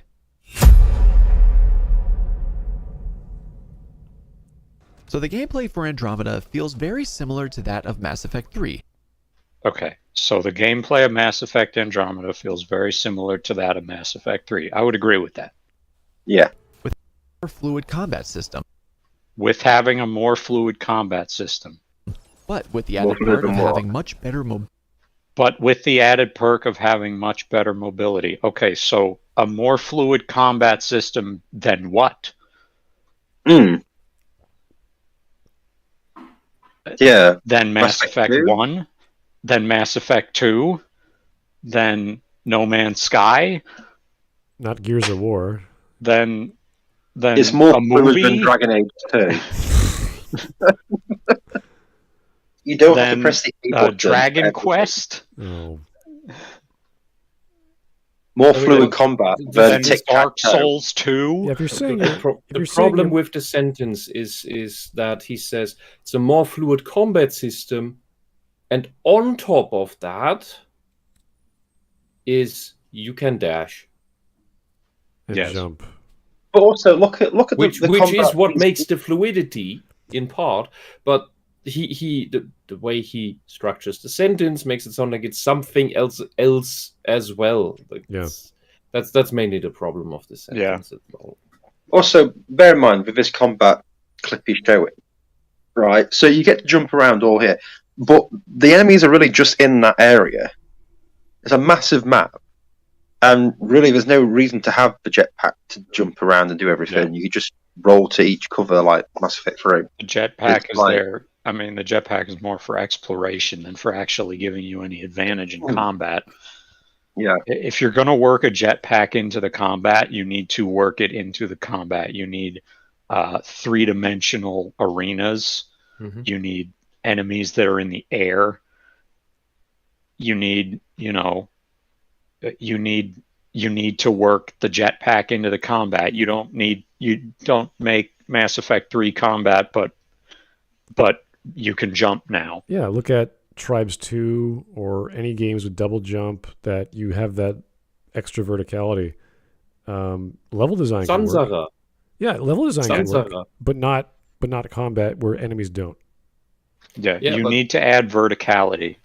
Yeah, and that's why I bring up this ancient forgotten game Zanzara, which was a Pokemon game, basically Pokemon clone, with British folklore and fairies instead of Pokemon, and the battle arenas were Unreal Tournament ego shooter stuff, where you have a flight meter, so you can actually fly around as you shoot the other fairies with your magic, while they shoot at you with their magic.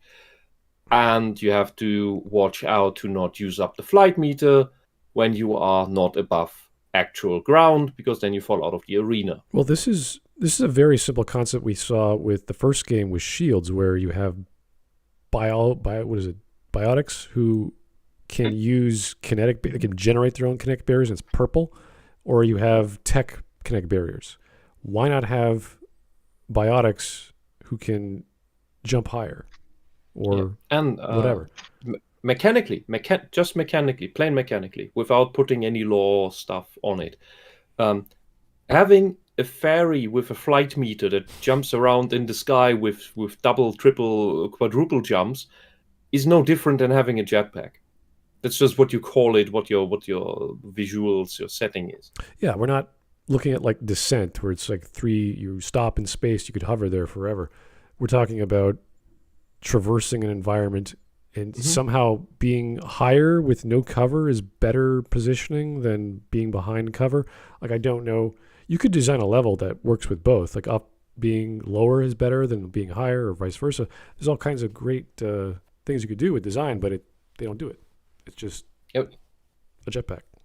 Yeah, but overall, I think this is already where I fundamentally differ with his assessment of what the gameplay of Mass Effect is, or should be rather, and maybe the developers also missed that part, because this is the bonus fluff that makes the game more fluid and not the main part of the game, which should be the text. Yeah, I think they were inspired more by this is back in, like, I don't know, 7 years ago. They talked about being inspired by the exploration of Mass Effect, the first game, and saying, well, This is just the grind. This is the grind. Well, you can move not around. Not the interesting part of a BioWare game. Yeah, but even in the second game, like running, well, they sort of fixed the running, but in the first game it was called storming, and you could run for about 2 seconds, and then you were winded. You had to wait like another minute to do that again. So in this case, they just added a little bit more boosts. Now you can go up and down, and they try to make it more fluid. That's fine. But was it worth it? Was it fun? I mean, imagine you'd get Baldur's Gate 2 from with we got dungeon exploring and all the stuff. Sure. But the actual dialogue was meh, and all the character stuff would be missing. All the interesting stuff. Oh god, that'd be boring. All that's missing. And all you do is just explore maps and slay monsters and get loot. That's And Icewind Dale. yeah. Or if you do it bad, you get Neverwinter Nights. You could customize it Neverwinter Nights, luckily, but Icewind Dale was the forgotten Baldur's Gate. Yeah, but because they showed and Icewind Dale was good on the combat. That's I'm not all it not was. shitting on that. It was also difficult. Sure. It was a hardcore niche game in that regard. But Neverwinter Nights basically tried to ship its editor, which was similarly powerful to the Warcraft 3 editor or the StarCraft 1 editor. But it was fairly underused because it was. That's why underused. you bought Yes. Neverwinter Nights, was to become a modular or a mod maker. And Not make your own. necessarily if you were used to previous games. Then you play the campaign and think, what is this shit? Well, if you wanted Because to, the campaign didn't have much work put into it. you would either start an Unreal 2K3 at the time to make your own levels, or you would buy Neverwinter and make your own levels and your own modules that way. If you want to get into gaming, that was what you did. So, anyway, back to the video. I hated making Ability texts for that. around the area. You can jump in this game as well as dash right from the get-go. It adds a sense of verticality to the fights as your feet aren't just firmly planted on the ground at all times. Just make sure not to jump off the edge. Maybe you're just bad. The cover system works generally the same. I'm not 100% certain if you have the option to go from cover to cover via a prompt like in 3, but the addition of the dash would make that redundant anyway. Essentially, fight starts, find cover, shoot the enemies, and use your abilities to hit said enemies that are also behind cover. You can even blind shoot from cover as long as you don't aim down your sights, so you have max protection while still hitting the enemies. Firing your guns in the game is done in the gaming standard way. On controller, you hold L2 or left trigger to aim down the sights of your gun, That's great. and R2 or right trigger to fire. That's cool. On mouse, right click to aim. You got auto turrets. I will say I don't mind thoroughness when you're making a video essay, but like we don't need a full walkthrough of the controls. When you press forward, you walk forward. The only time the controls would be worth mentioning would be if they did something weird with them. Yeah, like exactly.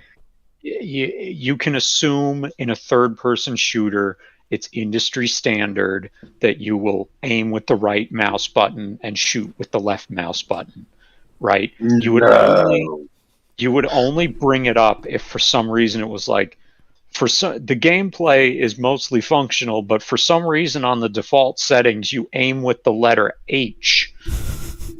It'd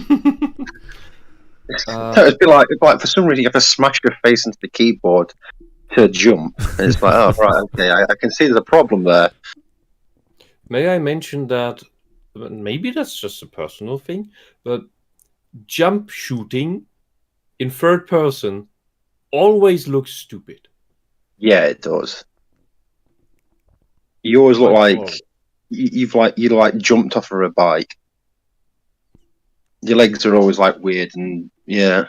Also, that's something where recall would be an issue. No. The thing is also he's played this game through and he never realised if he could move from cover to cover with a button prompt. If you played the whole game and not once were you able to do it, there isn't a button prompt. It's not It's as obnoxious. It's very simple to figure out. Yeah, it's not as obnoxious as like MGS4 with all those weird highlights. And now you could do this if you just move a certain distance. It's fine. It's functional. It's better than the one button does everything in Mass Effect 3. So The awesome button. the run, block, jump over, cover, Yeah. activate stuff, button, like everything. Spacebar does everything. It's annoying. Actually, Well, remember in Dragon Age 2, you press A and something happens. Something amazing happens. And in Mass Effect 3, you press A and something amazing happens. One In Mass Effect dialogue. Andromeda, you press A and you think, my god, this game's terrible. A should always be straight left, whatever the game is. All right. Abilities are mapped to the top left and right buttons on controllers and set to numbered hotkeys on keyboard and mouse, but you can only have 3 Okay, of them. this is gunplay feels I agree. good This is and going too far. Right. Okay, is this literally saying Mass Effect Andromeda has controls? Yeah. He's reading us the manual now. can use the I keypad, agree. Now guys. it's It's like with the first with his first few lines. I was fine. This is silly. you can press these buttons and do things in the game. This is Yes. a game. It has basic game functions that have been in use for 30 years. Okay. Boy, I'm really looking forward to. With graphics, they use pixels. Now I'm going to describe every single pixel to you on the screen. Oh God!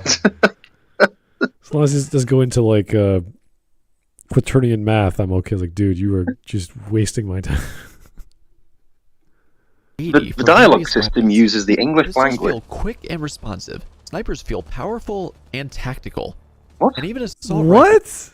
What? Snipers feel powerful and tactical. I quick and responsive, actually, like, that is a meaningful description of the combat, right? Much more than telling us what all the controls do. Actually saying that the controls are responsive, that is an actual, like, working description of the gameplay, because you want to know that, right? Because you want to know, like for example, you in Dark Souls, the controls are not, like, the combat is not quick, right? In the original Dark Souls, the swing, when you swing your weapon, it's most of the time it's very slow, and there's a lot of weight to it.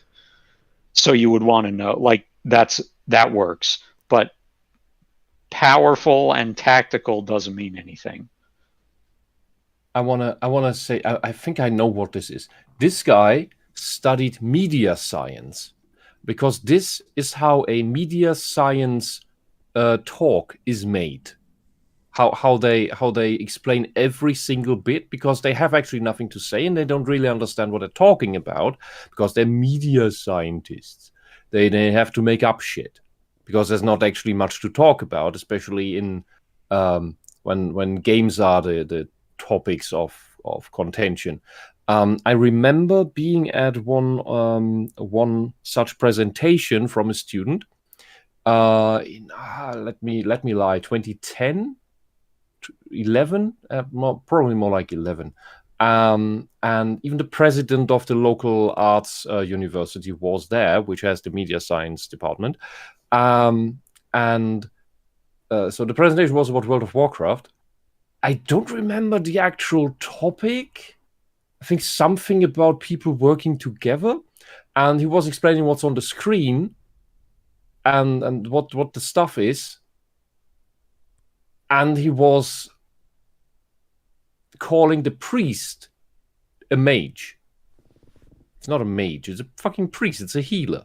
But he was even getting that wrong. The guy looked like your standard nerd gamer guy you would expect to have chosen programming as his field of university. But no, that guy went into media science and just babbled badly and wrong about video games, as you expect some stupid 90s journalist. Not games journalist. Games journalists in the 90s were good. But just some random douchebag who had never touched a video game. And the worst thing about that is he worked together with a girl. Yeah, that is correct. That's the worst thing ever. Women. Yeah, but he worked together with a girl who was also part of the university, but she actually led a raid guild in World of Warcraft. So she knew what she was talking about, had explained stuff to him, as I would assume, and he still got it wrong in the presentation, like fundamentally. And my guess is that that was because to say deliberately wrong, so that the stupid non-gaming audience understands better what he's saying. But then but why would you do that when that leads to you explaining things wrong? That's like doing a physics presentation and calling your protons flumes because people are more used to that word or something. when it's not what you're talking about. Okay. It's just, and that's what he's doing, because he's going over every detail so that he can fill up the fucking talk, so that he fills up the time, so that it's not just 5 minutes of a statement and an explanation. Well, he needs to fill up the time. He's describing things subjectively. I think we might have covered a video like this a few months ago. He described going on, I can't remember who it was, but something about the walls. The buzzwords are the subjective part. He makes objective descriptions of here's the movement, here's the jumping, here are the buttons, you can bind them to number keys. I can't remember. Was it? And the subjective part is this feels tactical. Yeah. The walls feel what video was that we covered? The walls feel tactile or tactical. It was like some stupid.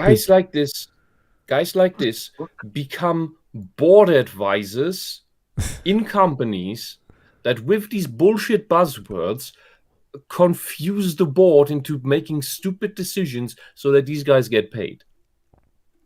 Anyway, let's. We're 7 minutes into his entire description of how Mass Effect Andromeda works. Yeah, the snipers are tactile. That's irrelevant sniper rifles part. or sniper enemies? I don't know. We'll find out. I'm telling you, this part, the action part, is the irrelevant part of the game. Once you add in the aforementioned skills, you have quite the arsenal to fight with. All while your companions are using their weapons and skills to help you out too. The game. Hold on, which is a step back from other Mass Effect games. Are you gonna include that? Yeah, because we know in Andromeda it doesn't really matter what weapons you give, what you do for these guys, because they all have the same weapons.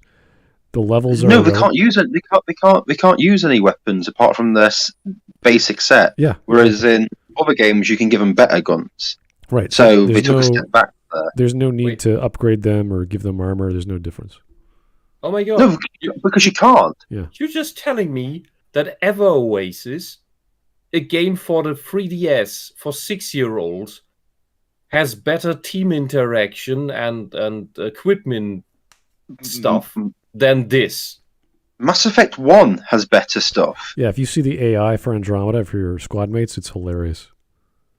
Yeah, but the thing is, it's like Mass Effect 1, you can give your squad mates better armor, better guns, and you can level them up. With Andromeda, it's like, yeah, these are your squad mates. Well, what can I do with them? You can have awkward sex scenes with them if you want. Well, this is like, so there's no in the action gameplay. There's no improvement, no interaction with them. They just do that. Yeah, this is part of the streamlining in Mass Effect 2. They stripped all the armor. You could still give people better guns. Sure, but in Andromeda, you can't do that. Remember, in the first game, you could give everyone Phoenix armor. You all walked around with pink and white armor. Yeah, right. It was fucking amazing. You like beating the crap out of Batarians in pink. Yeah, it's great. It's like, yeah, this is great. Whereas in Andromeda, you've got everyone in their crappy base armor, and you're like, oh right, there's nothing I can do to change it. Is there any loyalty? Like in Mass Effect 2, when you get the loyalty, you get a different paint job, like outfit. Yeah, and it's like, at least that's something different. In this one, nothing. There's nothing at all. There's no customization of like squad members. With anything. I'll go further back. Secret of Mana has better team interaction. Well, yeah, but that's because it's amazing. So yeah, but that's like 1992. Yeah, and you can do more with your party members. Way more, yeah. Game having very solid and satisfying gunplay with fun mobility really adds to the combat. You're really bad at this game. Of the player. You're really bad at this game. Own rights, and fun doesn't mean anything. Yeah. Fun mobility. Satisfying. You haven't played a lot of games. If he has to say that, he hasn't played a lot of games. The thing is, like, the word fun does not tell us anything. It's almost like fun is. It's like it is the most subjective word you can use. Mm-hmm. What if I don't find it fun? What if I don't enjoy myself doing it? Fun mobility. It's like, yeah, what is that? Is that like a guy laughing while he's in a wheelchair? Because that's fun mobility. But like there are people who think that getting blackout drunk is fun. I don't think that. They may be right. I don't think it's fun. Oh, yeah. But so fun doesn't mean a thing.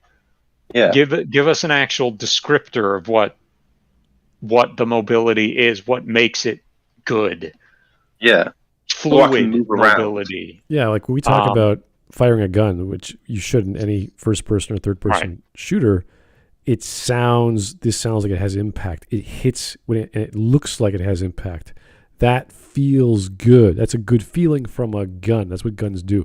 So you have to incorporate these ways of describing the gameplay as you would describe any genre with similar terms. So it's like, dude, can you tell us why this is good? Well, it's like with obviously the new Saints Row that's come out. Oh boy. I mean, I was watching the Angry Joe review, and I'm not a fan of Angry Joe since he's made a lot of mistakes in the past couple of years. But he said something really good. It's like you've seen reviewers say this game's really fun and one of the best games he's ever played, and his response to that is play a second game in your life. You know, actually play another game. And I'm like, yeah, if you think just because you can jump around, it's fun, I'm like, Play Mario. Play any game.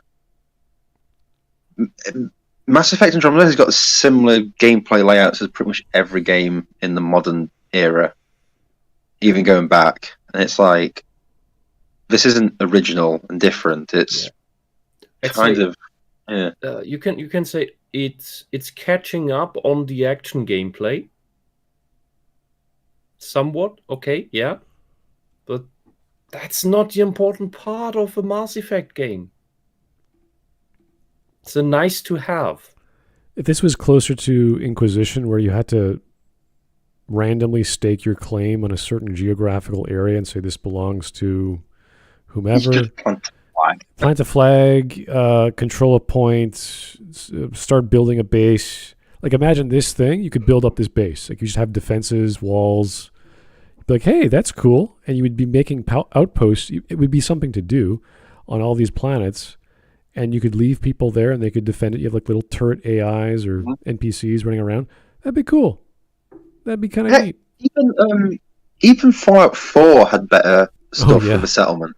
That's true, yeah. And but you know what I mean? It's like, at least they had, you've got to actually put some guns here to protect the settlement. And you also had to, if you wanted people to be guards, you had to give them guns and armor and, you know what I mean? Resources, yeah, exactly. Or else they're going to get killed. With this, like you say, it's just, Static they built assets, a settlement in a box canyon surrounded. Okay. Yeah, that's why I found that choice in the game so funny. Do you want a military base or science base? It's like, I don't know. Where are we? Like, what are we doing? Like, what's the point of this area? What are we trying to defend? This base is in the middle of a desert. What are we doing? Yeah, what's the point of this scenario? It's there because the dropship fell down there. Did it scan something before? Why can't we build a science lab in the military base? Why can't we have a bunch of soldiers around? So why can't we just use to defend the science lab? Yeah. Also, here's a question for you. Why can't we use the base that we already built? Yeah, that's been there for 100 years. Why do we have to build another base? Yeah. 5 minutes down the road. That's like, my house has got a mold infestation, and I've ordered someone to clean it out, but I'm going to build another house next door to live in that. All right, okay. Let's keep going. GAW004, thank you, sir. Smudcast challenge. You've been captured by Jigsaw, locked in a room. Only way out is to watch 48 hours of Angry Joe or Nostalgia Critic reviews. Which one? Oh, that's Angry Joe, no question. Oh, yeah, Angry Joe. Yeah, I say Angry Joe because I haven't seen his stuff. So that would be something new at least. He puts effort into the skits and the costumes, and he's not... I've actually been enjoying his Rings of Power reviews because... he changed his mind. He really hated the newest episode. Yeah, But it's because was it Alex? Is it who is with him? Yeah, because there's other Joe and Alex. He's a real big Lord of the Rings fan. Yeah, and Joe's been letting him speak more. Yes, and do stuff, and it's like once you start realizing someone else has got more knowledge, at least Angry Joe will let them talk and do stuff, whereas a nostalgia critic will just scream and do a bad Jim Carrey impression. Yeah, I think Joe means well, and he's nice enough, but Alex knows, like, he actually researches, he knows the games, or he knows the shows and the lore. Yeah. And he doesn't, like, Little Joe is, like, they both sound like they're just, like, Joe Blow guys. They're just random dudes off the street trying to talk about technical stuff. They have no idea. And it comes across, I like that, though, because it comes across as the layman. With Alex, he's like, okay, slow down here. Here's my critique of Picard. Here's why it sucks. And he's the actual Star Trek fan. Not to say Joe isn't a Star Trek fan or whatever. He just comes across like he knows what he's talking about. Yeah, and it's just 48 hours. It's not. It's fine. Anyway, I've been in relationships longer, so it's fine. Don't worry. All right. Yeah, I've gone through long worse content and games because my brain won't shut up about it until I have finished it. So I've kind of done this already. Yeah. So Angry Joe, much more entertaining, sitting in my head. less annoying, and he does have some bad videos, but he has some good videos as well. So all right. It also helps you to run to different places faster in the game between combat. It's quite fun to jump over objects and dart around people too. Gate with a checkpoint building to walk through? No problem. Okay, so you just like dashing around. There's so many games now here's where that it do starts that. to differ between Andromeda and the previous games. In Andromeda, you can have 4 sets of favorites and can swap them in the midst of battle. So essentially, you can go from using a loadout... 4 sets of favorite what? Skills, I guess. Twizzlers? What are you talking about? 4 sets of favorite cyanide capsules, so you don't have to carry and play in the game. Cherry blueberry. I guess he means 4 sets of powers. Bubblegum vodka? Sir, do you read what you say and try to make sense of it? No, it's just explain what sort of things that are on the screen and then add buzzwords that you also set up yourself. Now, while there is a cooldown placed on all your skills when you do switch to different skill loadouts, you can still do this in the middle of battle. Essentially, let's say you come up against a bunch of enemies that are giving you a tough time on your biotic setup. You can still do this in the middle of the battle. When else would you do it? Wait, you can't switch class in the middle of a battle? What the hell is this guy talking about? What? Also, question. Here's one thing about, obviously, with the Mass Effect series. When you took your squad mates, because you could like level them up and learn stuff, they had skill sets. So if you thought you'd come up against, say, Mass Effect 1, more of a Geth enemy, you bring a tech specialist with you, with Overlord and stuff, and like in Mass Effect 2 and 3, with the more varied enemies. I put quotation marks around that. You could use meant you kept swapping your squad around. With this, it's just you do everything, and then you have 2 squad mates with you, and it's like, well, what's the tactics of this? It's like, well, there's no tactics. Just keep swapping halfway through a battle because it might get too difficult. Yeah, the point of anything that's going on an adventure, because this is basically a dungeon crawl, with more action gameplay style. But you put down the point of going on an adventure is that you prepare your team, your setup, how you go out, and then, oh no, an unforeseen problem that my composition doesn't work, so the fight is actually going to be hard. If you just can swap around your character on the fly and what he can do, then there's no challenge. Or it rather removes one. This is casualization. Mm-hmm. If you find this fun, then you're just a fucking... Then I will say you're just a fucking casual. Also, no offense, but every enemy in this game can easily be destroyed just by shooting it. There's no real, like, oh, he's got shields, just keep shooting. Mm-hmm. Yeah, we talk about the streamlining of RPG elements in Mass Effect 2. This is just a stripping of features. I'm not joking here. You can literally, within the first couple of missions, create a minigun, a laser minigun, that does not run out of ammunition and only overheats, right? Yeah. What enemies are in your way with that? There's nothing. That's how bad this game's set up with its guns. It's so easy to do. Yeah, and I will bring up again this game made for 6-year-olds and up. Ever Oasis. You have different weapons that are effective against different enemy types. You can have 3 party members. One is always you. Your other party members have fixed weapons that you can upgrade, but you can choose any weapon you want. That's how you can customize your team, so that you go out and then you come across an enemy. The enemies you have one guy who's good against that will be rather easy. The moment you come across an enemy you don't have a good weapon type against, suddenly that otherwise easy enemy will become a challenge again.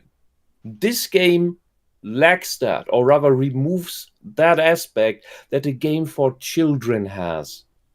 What does that say? Then switch over to your tech skills quickly and start unloading on the enemy then. Heck, you can even mix and match skills from combat biotics and tech. There's these things called profiles in the game where you get bonuses for your various skills.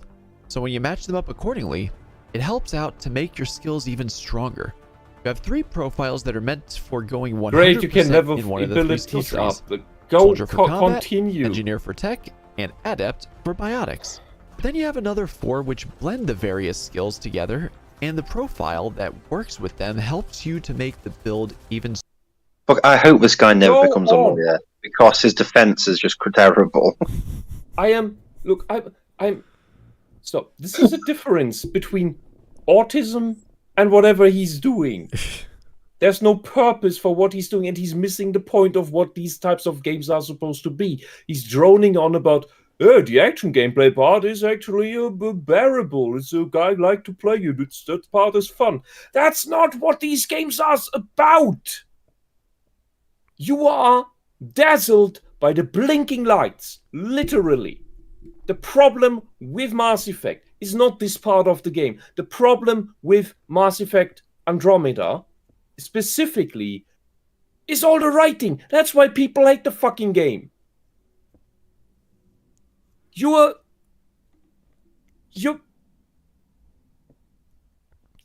pointless.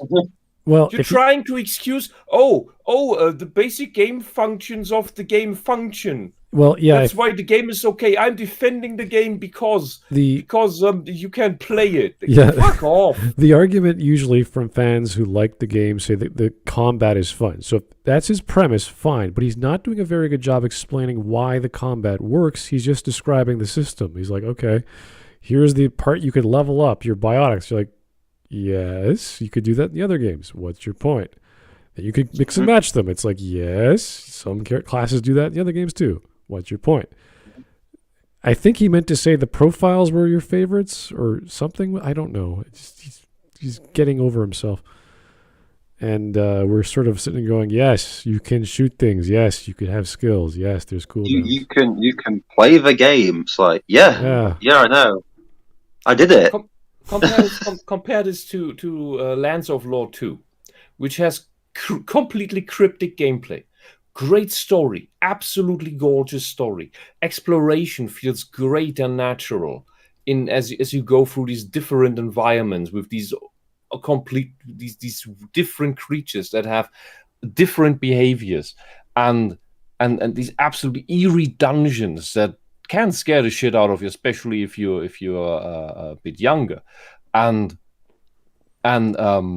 it has tons of magic items and equipment, different weapons, and if you hover over them, all it does is tell you the name of the item. It doesn't tell you what it does. You can guess from some effects, you can see maybe, but some are passive, like take 50% less damage from ancient magic, which is the super duper magic that only the super duper bosses do. So when are you supposed to notice that it's actually doing that? Later game explains all the items, but this game, Lands of Lore 2, doesn't. You just go through and, I found the magic item. I guess I equip it. I don't know. Yeah, he needs to explain why the gameplay here works. Yeah. Not that Yeah, and you that's can do not- this, you can do that. It's like that's not. Yeah, and what I That's want not to say is defend. that That's cryptic gameplay, because you're just a bloke going through the world, you don't fucking know anything. So you don't know what the fuck you're picking up. Yeah. And that's part of the game, part of the atmosphere. What he should have done if he wants to talk about gameplay, he says, look at this gameplay here and compare it to the other games. And you can do this, and then you could do that, but you could do a lot more in Andromeda. It's like the melee weapons, the biotics are different, the guns are different. You can make your own. Like, give me the things that Andromeda does good, and compare it. Mhm. That's it. Yeah, and while you don't have dialogue options in Lands of Lore 2, you still can affect the game and which way you go through it and change certain outcomes by the actions you take in the game, by the routes you take in the game, literally through the dungeons, or how you change from one environment to another. You can miss entire dungeons because they're hidden, and whether you go through that or the direct way affects how the rest of the game progresses, because it has built in this feeling of, okay, if you took the other part, you obviously took longer to get there, so you get into the next part of the game at a later time period where other things have already happened. It's just all simulated in that way, and that feels great. That's part of the storytelling. What does this stuff here add to the storytelling? Because this is a storytelling game. Technically, it should be. I don't know. Past next question. Sports for 200. Let's go on for another 4 minutes at least, and Wow, He's we've just been at gonna this for drone like on 2 about hours the- already. yeah, I know. If he's just gonna drone on about the action gameplay is actually okay. Yeah, He's missing the game. This is let's not just, the let's game. just go. Hopefully, we'll just change the topic. Even stronger. Sentinel is tech and biotic. He's gonna go for every Vanguard is class. Oh combat my and biotics. god! Infiltrator is combat and tech. And finally, Explorer is the jack of all trades, master of none. The Oh more skill points you wow! acquire in Why each would of you the need skill a jack trees, of all the higher level trades bonuses if you get can from each switch profile. around that So when you free match a anyway? Yeah, profile if you to can the skills hot you use, swap, you don't get need- even stronger. Yeah, like That with is all a design mistake. Let's just keep going. I didn't know. I didn't know that game was that misdesigned. Yeah, for sure. Oh god, this game is. Oh dear. If you can hot Skills swap, to at least choose make them from as well super as different. passive skills to put points into. Never being shackled to a single loadout of skills feels like a great way to make sure the combat can keep flowing and have you in control of what you're doing. Since this is a Mass Effect game, Called you easy also mode. have companions that you take with you wherever you go. You take 2 of them and have a total of 6 She to looks choose so from. itchy. They all have their own skills that you can level up to make them even stronger as Smirk. well. Combat aside, the Mako is back and it's called the Nomad this time, and boy does it work so. So it's not the Nomad then. Okay, so It's more the action Mako. It's the gameplay. Mako, but worse. So It's the more Mako, action but gameplay doesn't it? mechanics. It doesn't have weapons, right? No, it doesn't have weapons because the recoil would smash glass. Oh, yeah, the way this thing crashes into things, I'm sure the recoil of a Yeah. weapon that can have no recoil is gonna be a problem. It's the Mako, except when you run into enemies, you have to stop it and get out and shoot them, and then get back in. No, you have to What's use the it. point of as having an cover. armored vehicle? You Just get can you out run and them use it as over? cover. Can you at least Alright. run them over? All right. Yeah. Yes, but not much damage is done. What? Yeah. Physics With are these awesome. wheels? Anyway. Better than the Mako did in Mass Effect 1. It actually feels like a vehicle with weight, and it even has settings you can add on top of it to change how it moves through terrain. Steep incline giving you trouble? 6-wheel mode. Okay, roughly speaking, except for maybe this part with the wheels. Brutal Legend did this better. Oh, You got an upgradable vehicle that you can plow through enemies with and equip with weapons. the whole thing is just shockingly bad. You might move slower, but getting up hills works. You can jump with the vehicle Wow. and even use a boost to move faster. Having Great. the nomad definitely helps with traversing Great, around you these can big play open Mario world Kart. maps Can you for each of the continue planets with that you can the problems of the fucking He game? just and said not tell the me, oh, nomad, driving the nomad helps with traversing the open world maps. No kidding. The car Your car helps you get around. get a bicycle. the car has gears. It Oh, goes drive. slower up a hill. It goes faster down a hill. Thank you, physics. That's great. They should have had a bicycle. Water is wet. Sun is bright. visit. It's like that. Sun Get rises ready in for my new extreme sky. sports tryout. Oh no, no joke. Stop! Don't do jokes. Great, you're driving around. Wonderful. Wow, You've never played games. You have silent never. gameplay. This guy has never played video games.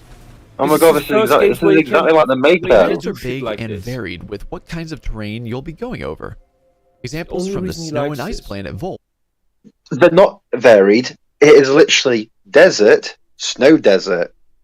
Yeah. Also, can we Doesn't take a it moment jungle? to just appreciate that you are on a hostile alien world where there is heavy wind and snow, and they're not wearing helmets. Oh, helmets don't do anything, and you know that because they've got that massive faceplate that crack straight away. Don't you know that then you can't see the emotions of the characters? Well, they fixed that in the first 10 minutes of Mass Effect 2 when Joker had this kinetic barrier over his face that doubled as a helmet so he could breathe in the vacuum of space. Yeah, but the Andromeda Initiative brought glass helmets. Oops. And I repeat, he's not talking about things that are relevant to the story. This is just happy. Well, we're on the Blinky gameplay screen section, so yeah, gameplay. he's not talking about the story. Yeah. Mhm. He's Yeah, talking but about he's- the gameplay. And Yeah, if but you you've been just- talking about section how of the gameplay. gameplay works. Yeah, but he's talking about how the gameplay works. It's like No, I know. I'm not Right. saying he's Type of talking about the gameplay. gameplay well. I'm just saying it Oh, makes yeah, sense. yeah, I he's know, not talking I- about the story Yeah. because this is a section Yeah. on gameplay. But Alright. if this Yeah, I if this get type of that. gameplay is the part that's supposed to save the game, there are games that do all of this stuff better, and that doesn't justify buying this game at full price or at all. No, of course not. I'm not defending his. No, not I'm not you, defending he. what he's saying. I'm Yeah. just Not you. I'm just saying he's not the talking idiot. about the gameplay in this section, so Yeah, of yeah. course he's not going to mention the story. So he's not going to mention the story. yeah, Old fun. to that of the scorching desert of Eladin. Great. Wow. It has Both worlds have everything gameplay from mechanics snow to involved with deserts. surviving the blistering cold. Does it as have well as the lava? That's what he just said. He just said it has everything from snow to deserts. No, it just has snow No, and no, that's desert. wrong. That's a lie. It has only snow and deserts. They're It has both nothing deserts. in between. I have to shout out the chat. Somebody said they didn't bring guns because the recoil would shatter their helmets. Oh. But it's It doesn't true. even have a lava level.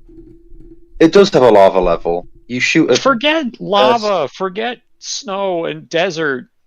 Why can't alien planets be alien? Yeah. Where's weird colors? Where's my What's my the first one with my the planet floating full of rocks? weird alien foliage that's in colors that barely make sense to the human brain?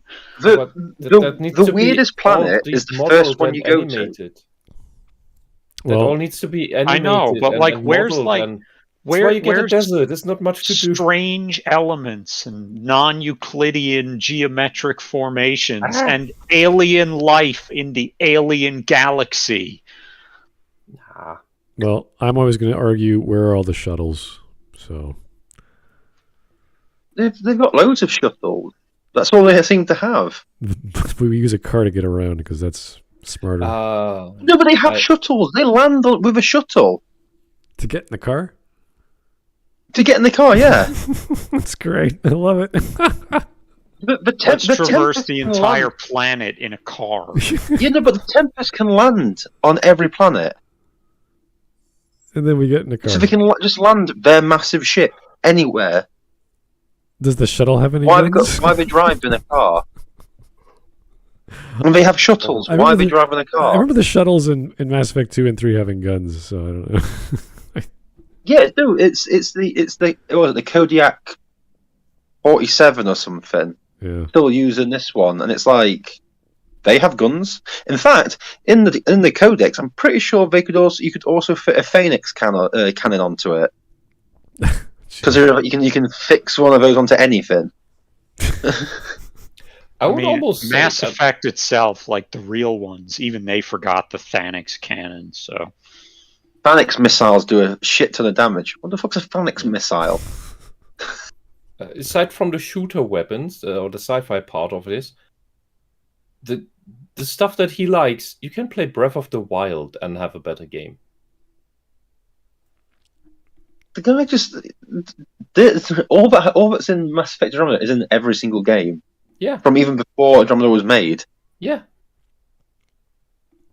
All right. But anyway, let's just keep going because we're talking about Scorching deserts and snow. There's plenty of places to go Ah. and plenty of enemies around while Stop. also not overstaying their welcome. Right, hold on. Look at that scenery. wow. There's no enemies there. And look at that vista, sand, It's like an abandoned MMORPG. Well, one of the and abandoned. That's not foliage, right? That's buildings. Yeah. one of the But have nothing in it, by the way. You can't get into them either. one of the not the bugs, but the things that was brought up as bugs was you would come near a settlement sort of structure object, and all of a sudden aliens or the cat would spawn in from the air. Yeah. Yeah. So Halfway in the sky. And they just drop on the ground. And you'd be like, oh, cool. yeah, stuff to do. There we go. All right, and thanks, Criminal Imagination. I didn't know if I wanted to bring it up, but the motorcycle in Breath of the Wild also has great physics. That's fun to jump around with. Oh my god! Motorcycle in Breath of the Wild. Yes, it's ancient science fiction technology. Like I guess that makes every sense in magic. a game where it starts out with an ancient science, an ancient magic iPad. Spoiler. If anyone who hasn't caught on to it after 30 years of Zelda, all the magic is science. Oh, okay. I don't know. Oh. I played is. Breath of the Wild for like 4 hours and I was bored. This was on launch, so it was. Find it fun? It's supposed to be a chill game. This was on launch, so it was back when like your weapons would last 2 hits, which I heard that they at least changed a bit. I'm not actually sure if it happened, but I played on launch. I didn't have that issue. I don't know what everyone's complaining about. All right. Okay. Let's keep going. Since it's a big open world map, open world games tend to have issues where they can be seen as very dead with not enough wildlife or enemies to do stuff with. that would happen irrespective of whether or not Mass Effect Andromeda has a big open world map. He said, since it has a big open world map, open world games can be seen as having issues where the map is dead. I think the That predicate doesn't happen because Mass Effect Andromeda. There's not a causal relationship between Mass Effect Andromeda's open world map and open world games being perceived as having dead open worlds. I think he stopped learning English at grade 7 and forgot how. I'm just a bit like, open worlds have, can have dead worlds. I'm like, okay, Red Dead Redemption 2. Tell me that's dead at any point in the game compared to Mass Effect Andromeda. It's like compared to Mass Effect Andromeda, no, it's not. I mean, Emmy Andromeda's world is pretty dead, but there's nothing in it. I remember a lot of segments of nothing when I was playing RDR2. The whole Just world's alive. riding around. The whole world's alive, man. It's Well- but anyway. Regardless, what the thing with Mass Effect Andromeda is, they've set it in a place that has no settlement. So there's no town settlements until you make a prefab settlement. I mean, there's nothing to do in those settlements. Just empty props. Yeah. All right. So yeah, there's Too nothing cluttered. there. You get both here, but in different ways, and for me, it works to this game's benefit. I don't care if it works for you. How can it be too cluttered and too empty? And how can it work to the benefit? Look at this amazing level he's in. It's just so orange. It's just everything is uniform. It's a Dune. No, but I mean, there's nothing here. It is completely empty. And it's like, yeah, but that's good. Why? Because there's things to do. Like what? Count the sand? You could He make probably like No Man's Sky on you launch. can make the same argument with the Mako in the first game with all the prefab settlements and hills. At least to go you over. can. At least you can blow shit up. That's true.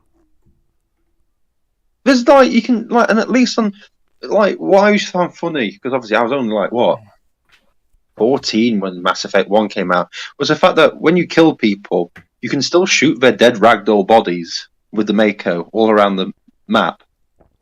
And you can pretty much follow it around. So you could find some fun of it. This is literally like you kill them, they despawn, and then that's it. You've got nothing else to do. You're just sat in the fucking Land Rover in sand. Also, it went back on game functionality. Yeah. Yeah. Great. All right, let's get to the 13-minute mark and say we did half at least.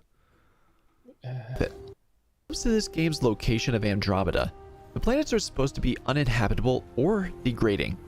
With that in mind, No, they're not. They're supposed to be golden worlds where you're supposed to be able to settle. It's a golden desert. That was the whole point of the planets that were selected.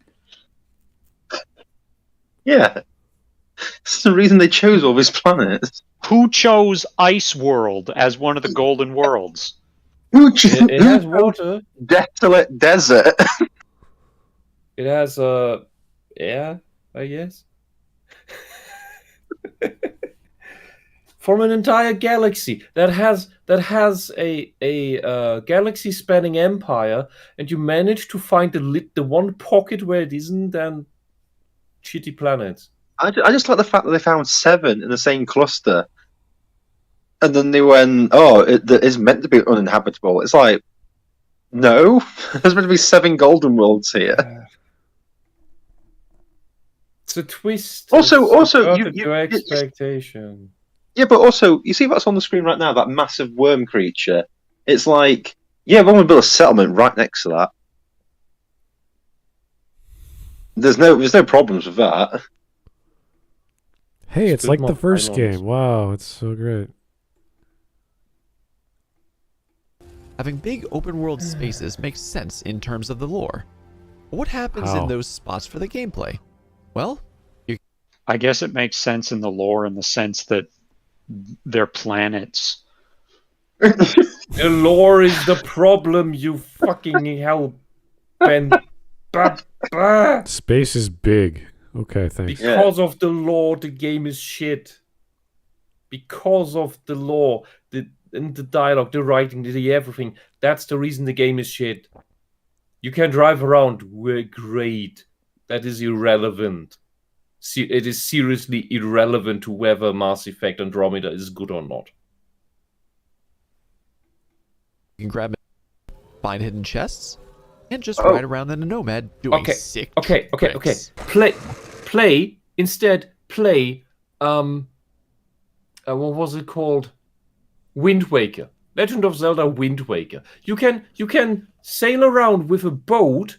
Actually, if you don't use the super sail, actually have to go by the wind and sail around nice waves, have enemies on the sea that you can either fight from your little boat or with a cannon and find treasure that you can unearth. Well, and then have random little dungeons there. That's more life than this shit. There's Ghost of Tsushima that has the wind direct you where to go next in case you get lost.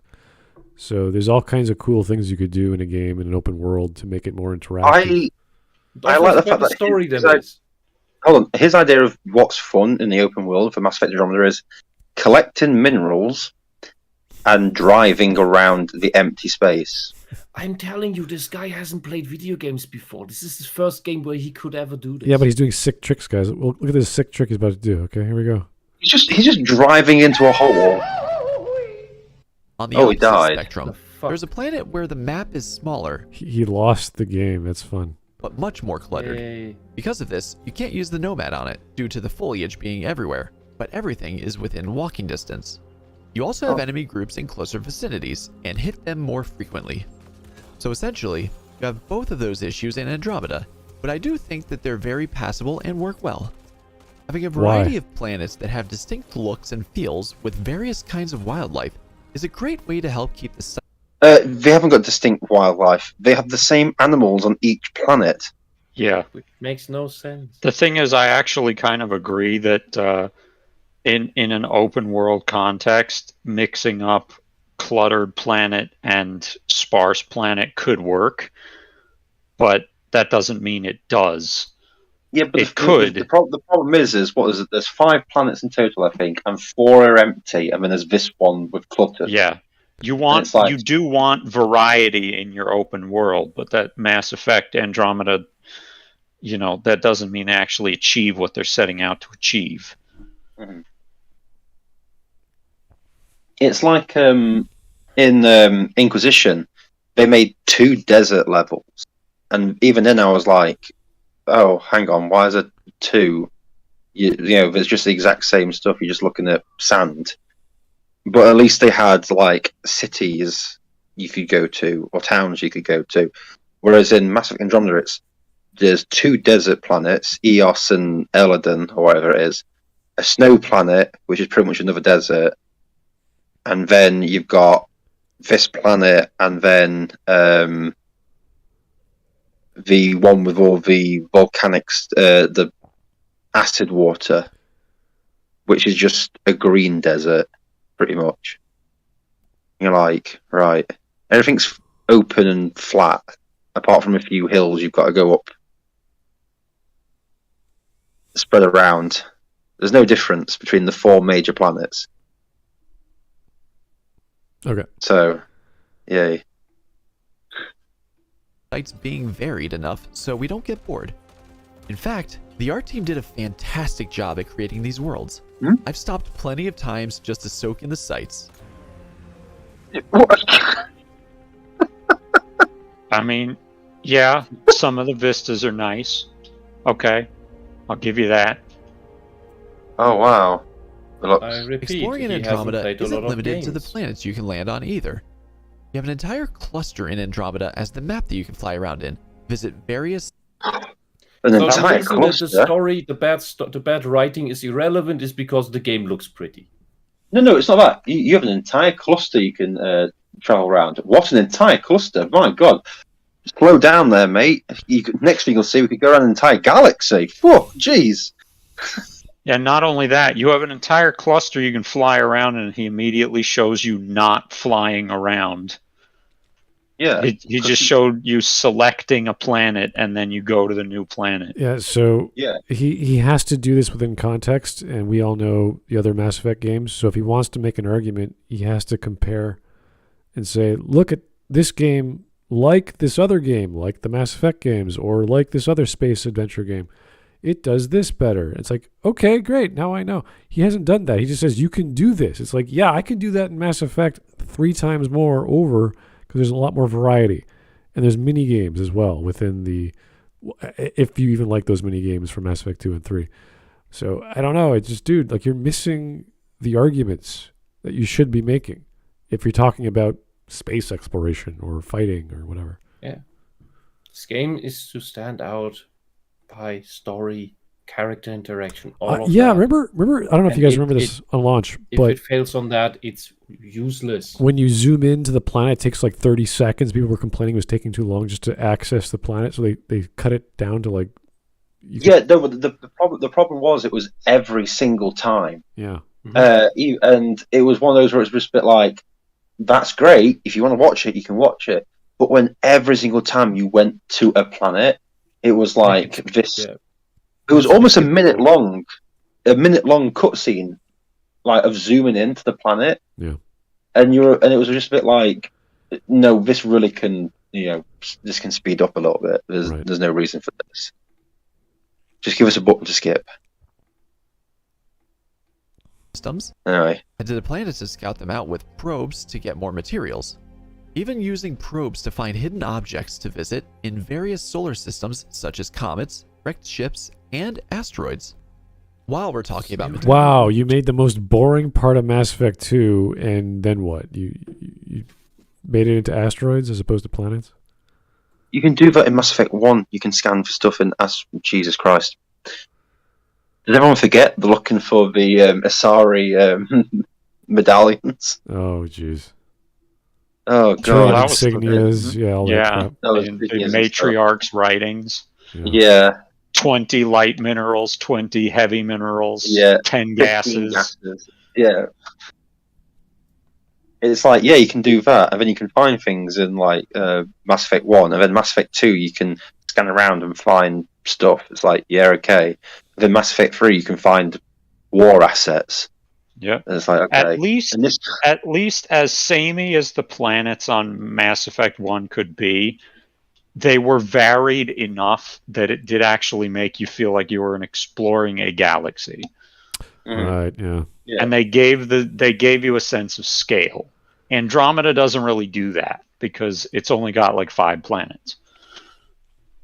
All right, we're going to end it right there. This is taking way too long. This guy's not someone... We didn't even get to the story part. Yeah, he hasn't addressed what Mass Effect is, and we're just going, dude, yes, buttons work. We get it. Okay. It's basically Guess his we- argument. Buttons guess we work have to and come it back. looks pretty.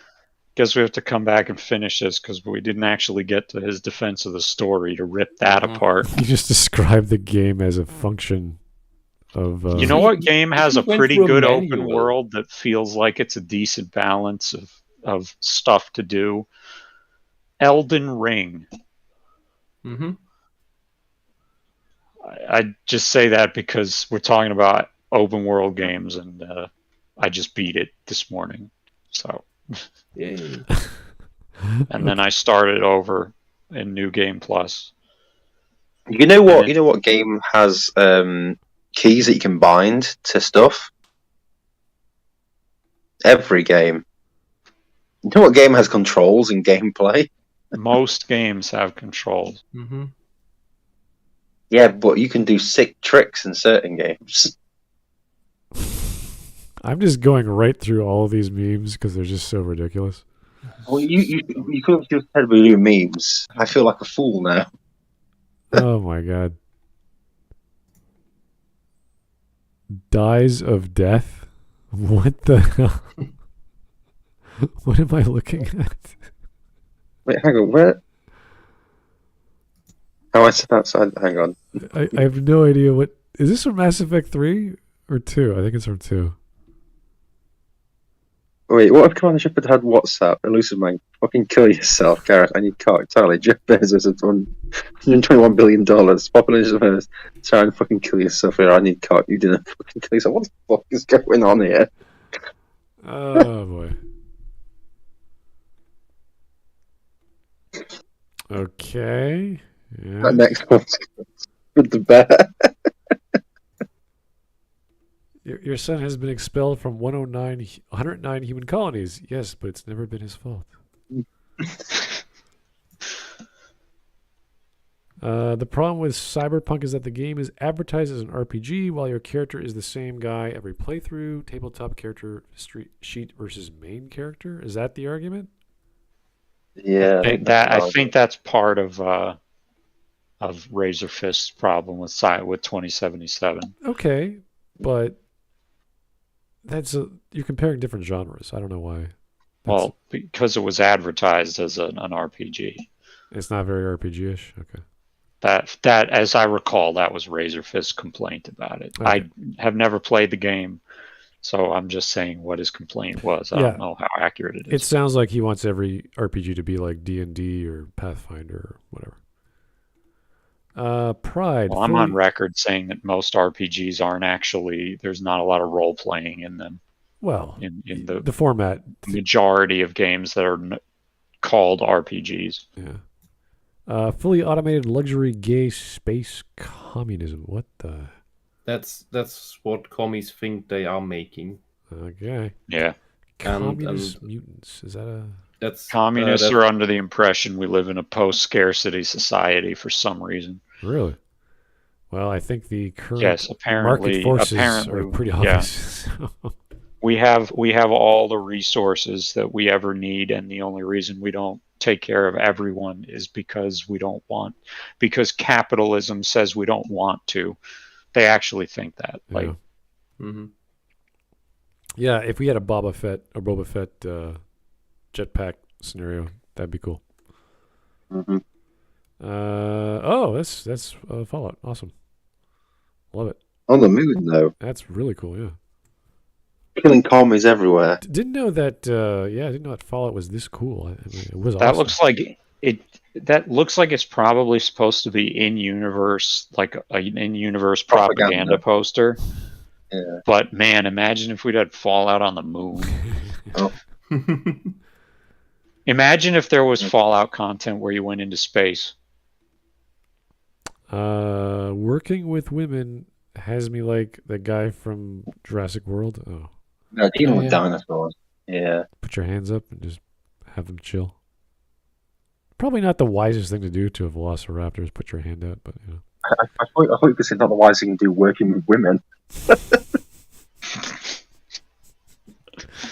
I agree. All right, guys, that was. I have a bit of a headache, honestly. That was a bit painful. Mm-hmm. That was a video. That was a bit pointless. It feels like he's like he stopped going to school and just said, "Okay, my education's done. I don't need to think about essay writing or." Yeah, but that's how that's enough to get into media science, and it sounds exactly like a media science presentation. I would at least want some respect. 'Cause some people they can write a funny script and it's good enough to just put together in a video and have fun making it and let people laughing at it. This is just bad. This is just, dude, you have no argument so far. You're describing the game and you're saying I like it. You're like, that's not reasonable. Yeah, and just in case anyone missed it, the science in media science is false advertising.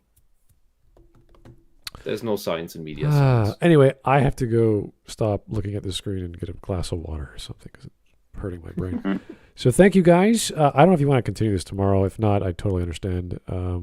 This is bad. Power through. I do want to finish it. Okay. Yeah. Okay. No problem. I don't know if I can do tomorrow. All right. Somebody in the chat. Well, I can do tomorrow, but probably not until later in the afternoon. Sure. Somebody in the chat has mentioned something that, like, I recognize all the words in the sentence, but I've never, like, I don't know what you're talking about. I said if Fallout went to space, I would like Fallout content in space. I don't know what you're talking about, guy in the chat. Well, other than Mothership Zeta. I don't understand. Is that DLC from Fallout 3 where you're on a spaceship? I don't know what you're talking about. I don't. Is that English? All right. What Mothership? Why? I understand what he's on about. All right. Anyway, guys, thank you so much for your time. I do enjoy talking about these things. It just, again, I wish we had more to work with instead of us just going, dude, it's not an argument, dude. Can you actually say something meaningful? So I'm glad that you guys are here because you could actually say something meaningful and direct the narrative in a fun way. So thank you for your time. We'll talk to you later, hopefully, and see you soon. Bye-bye.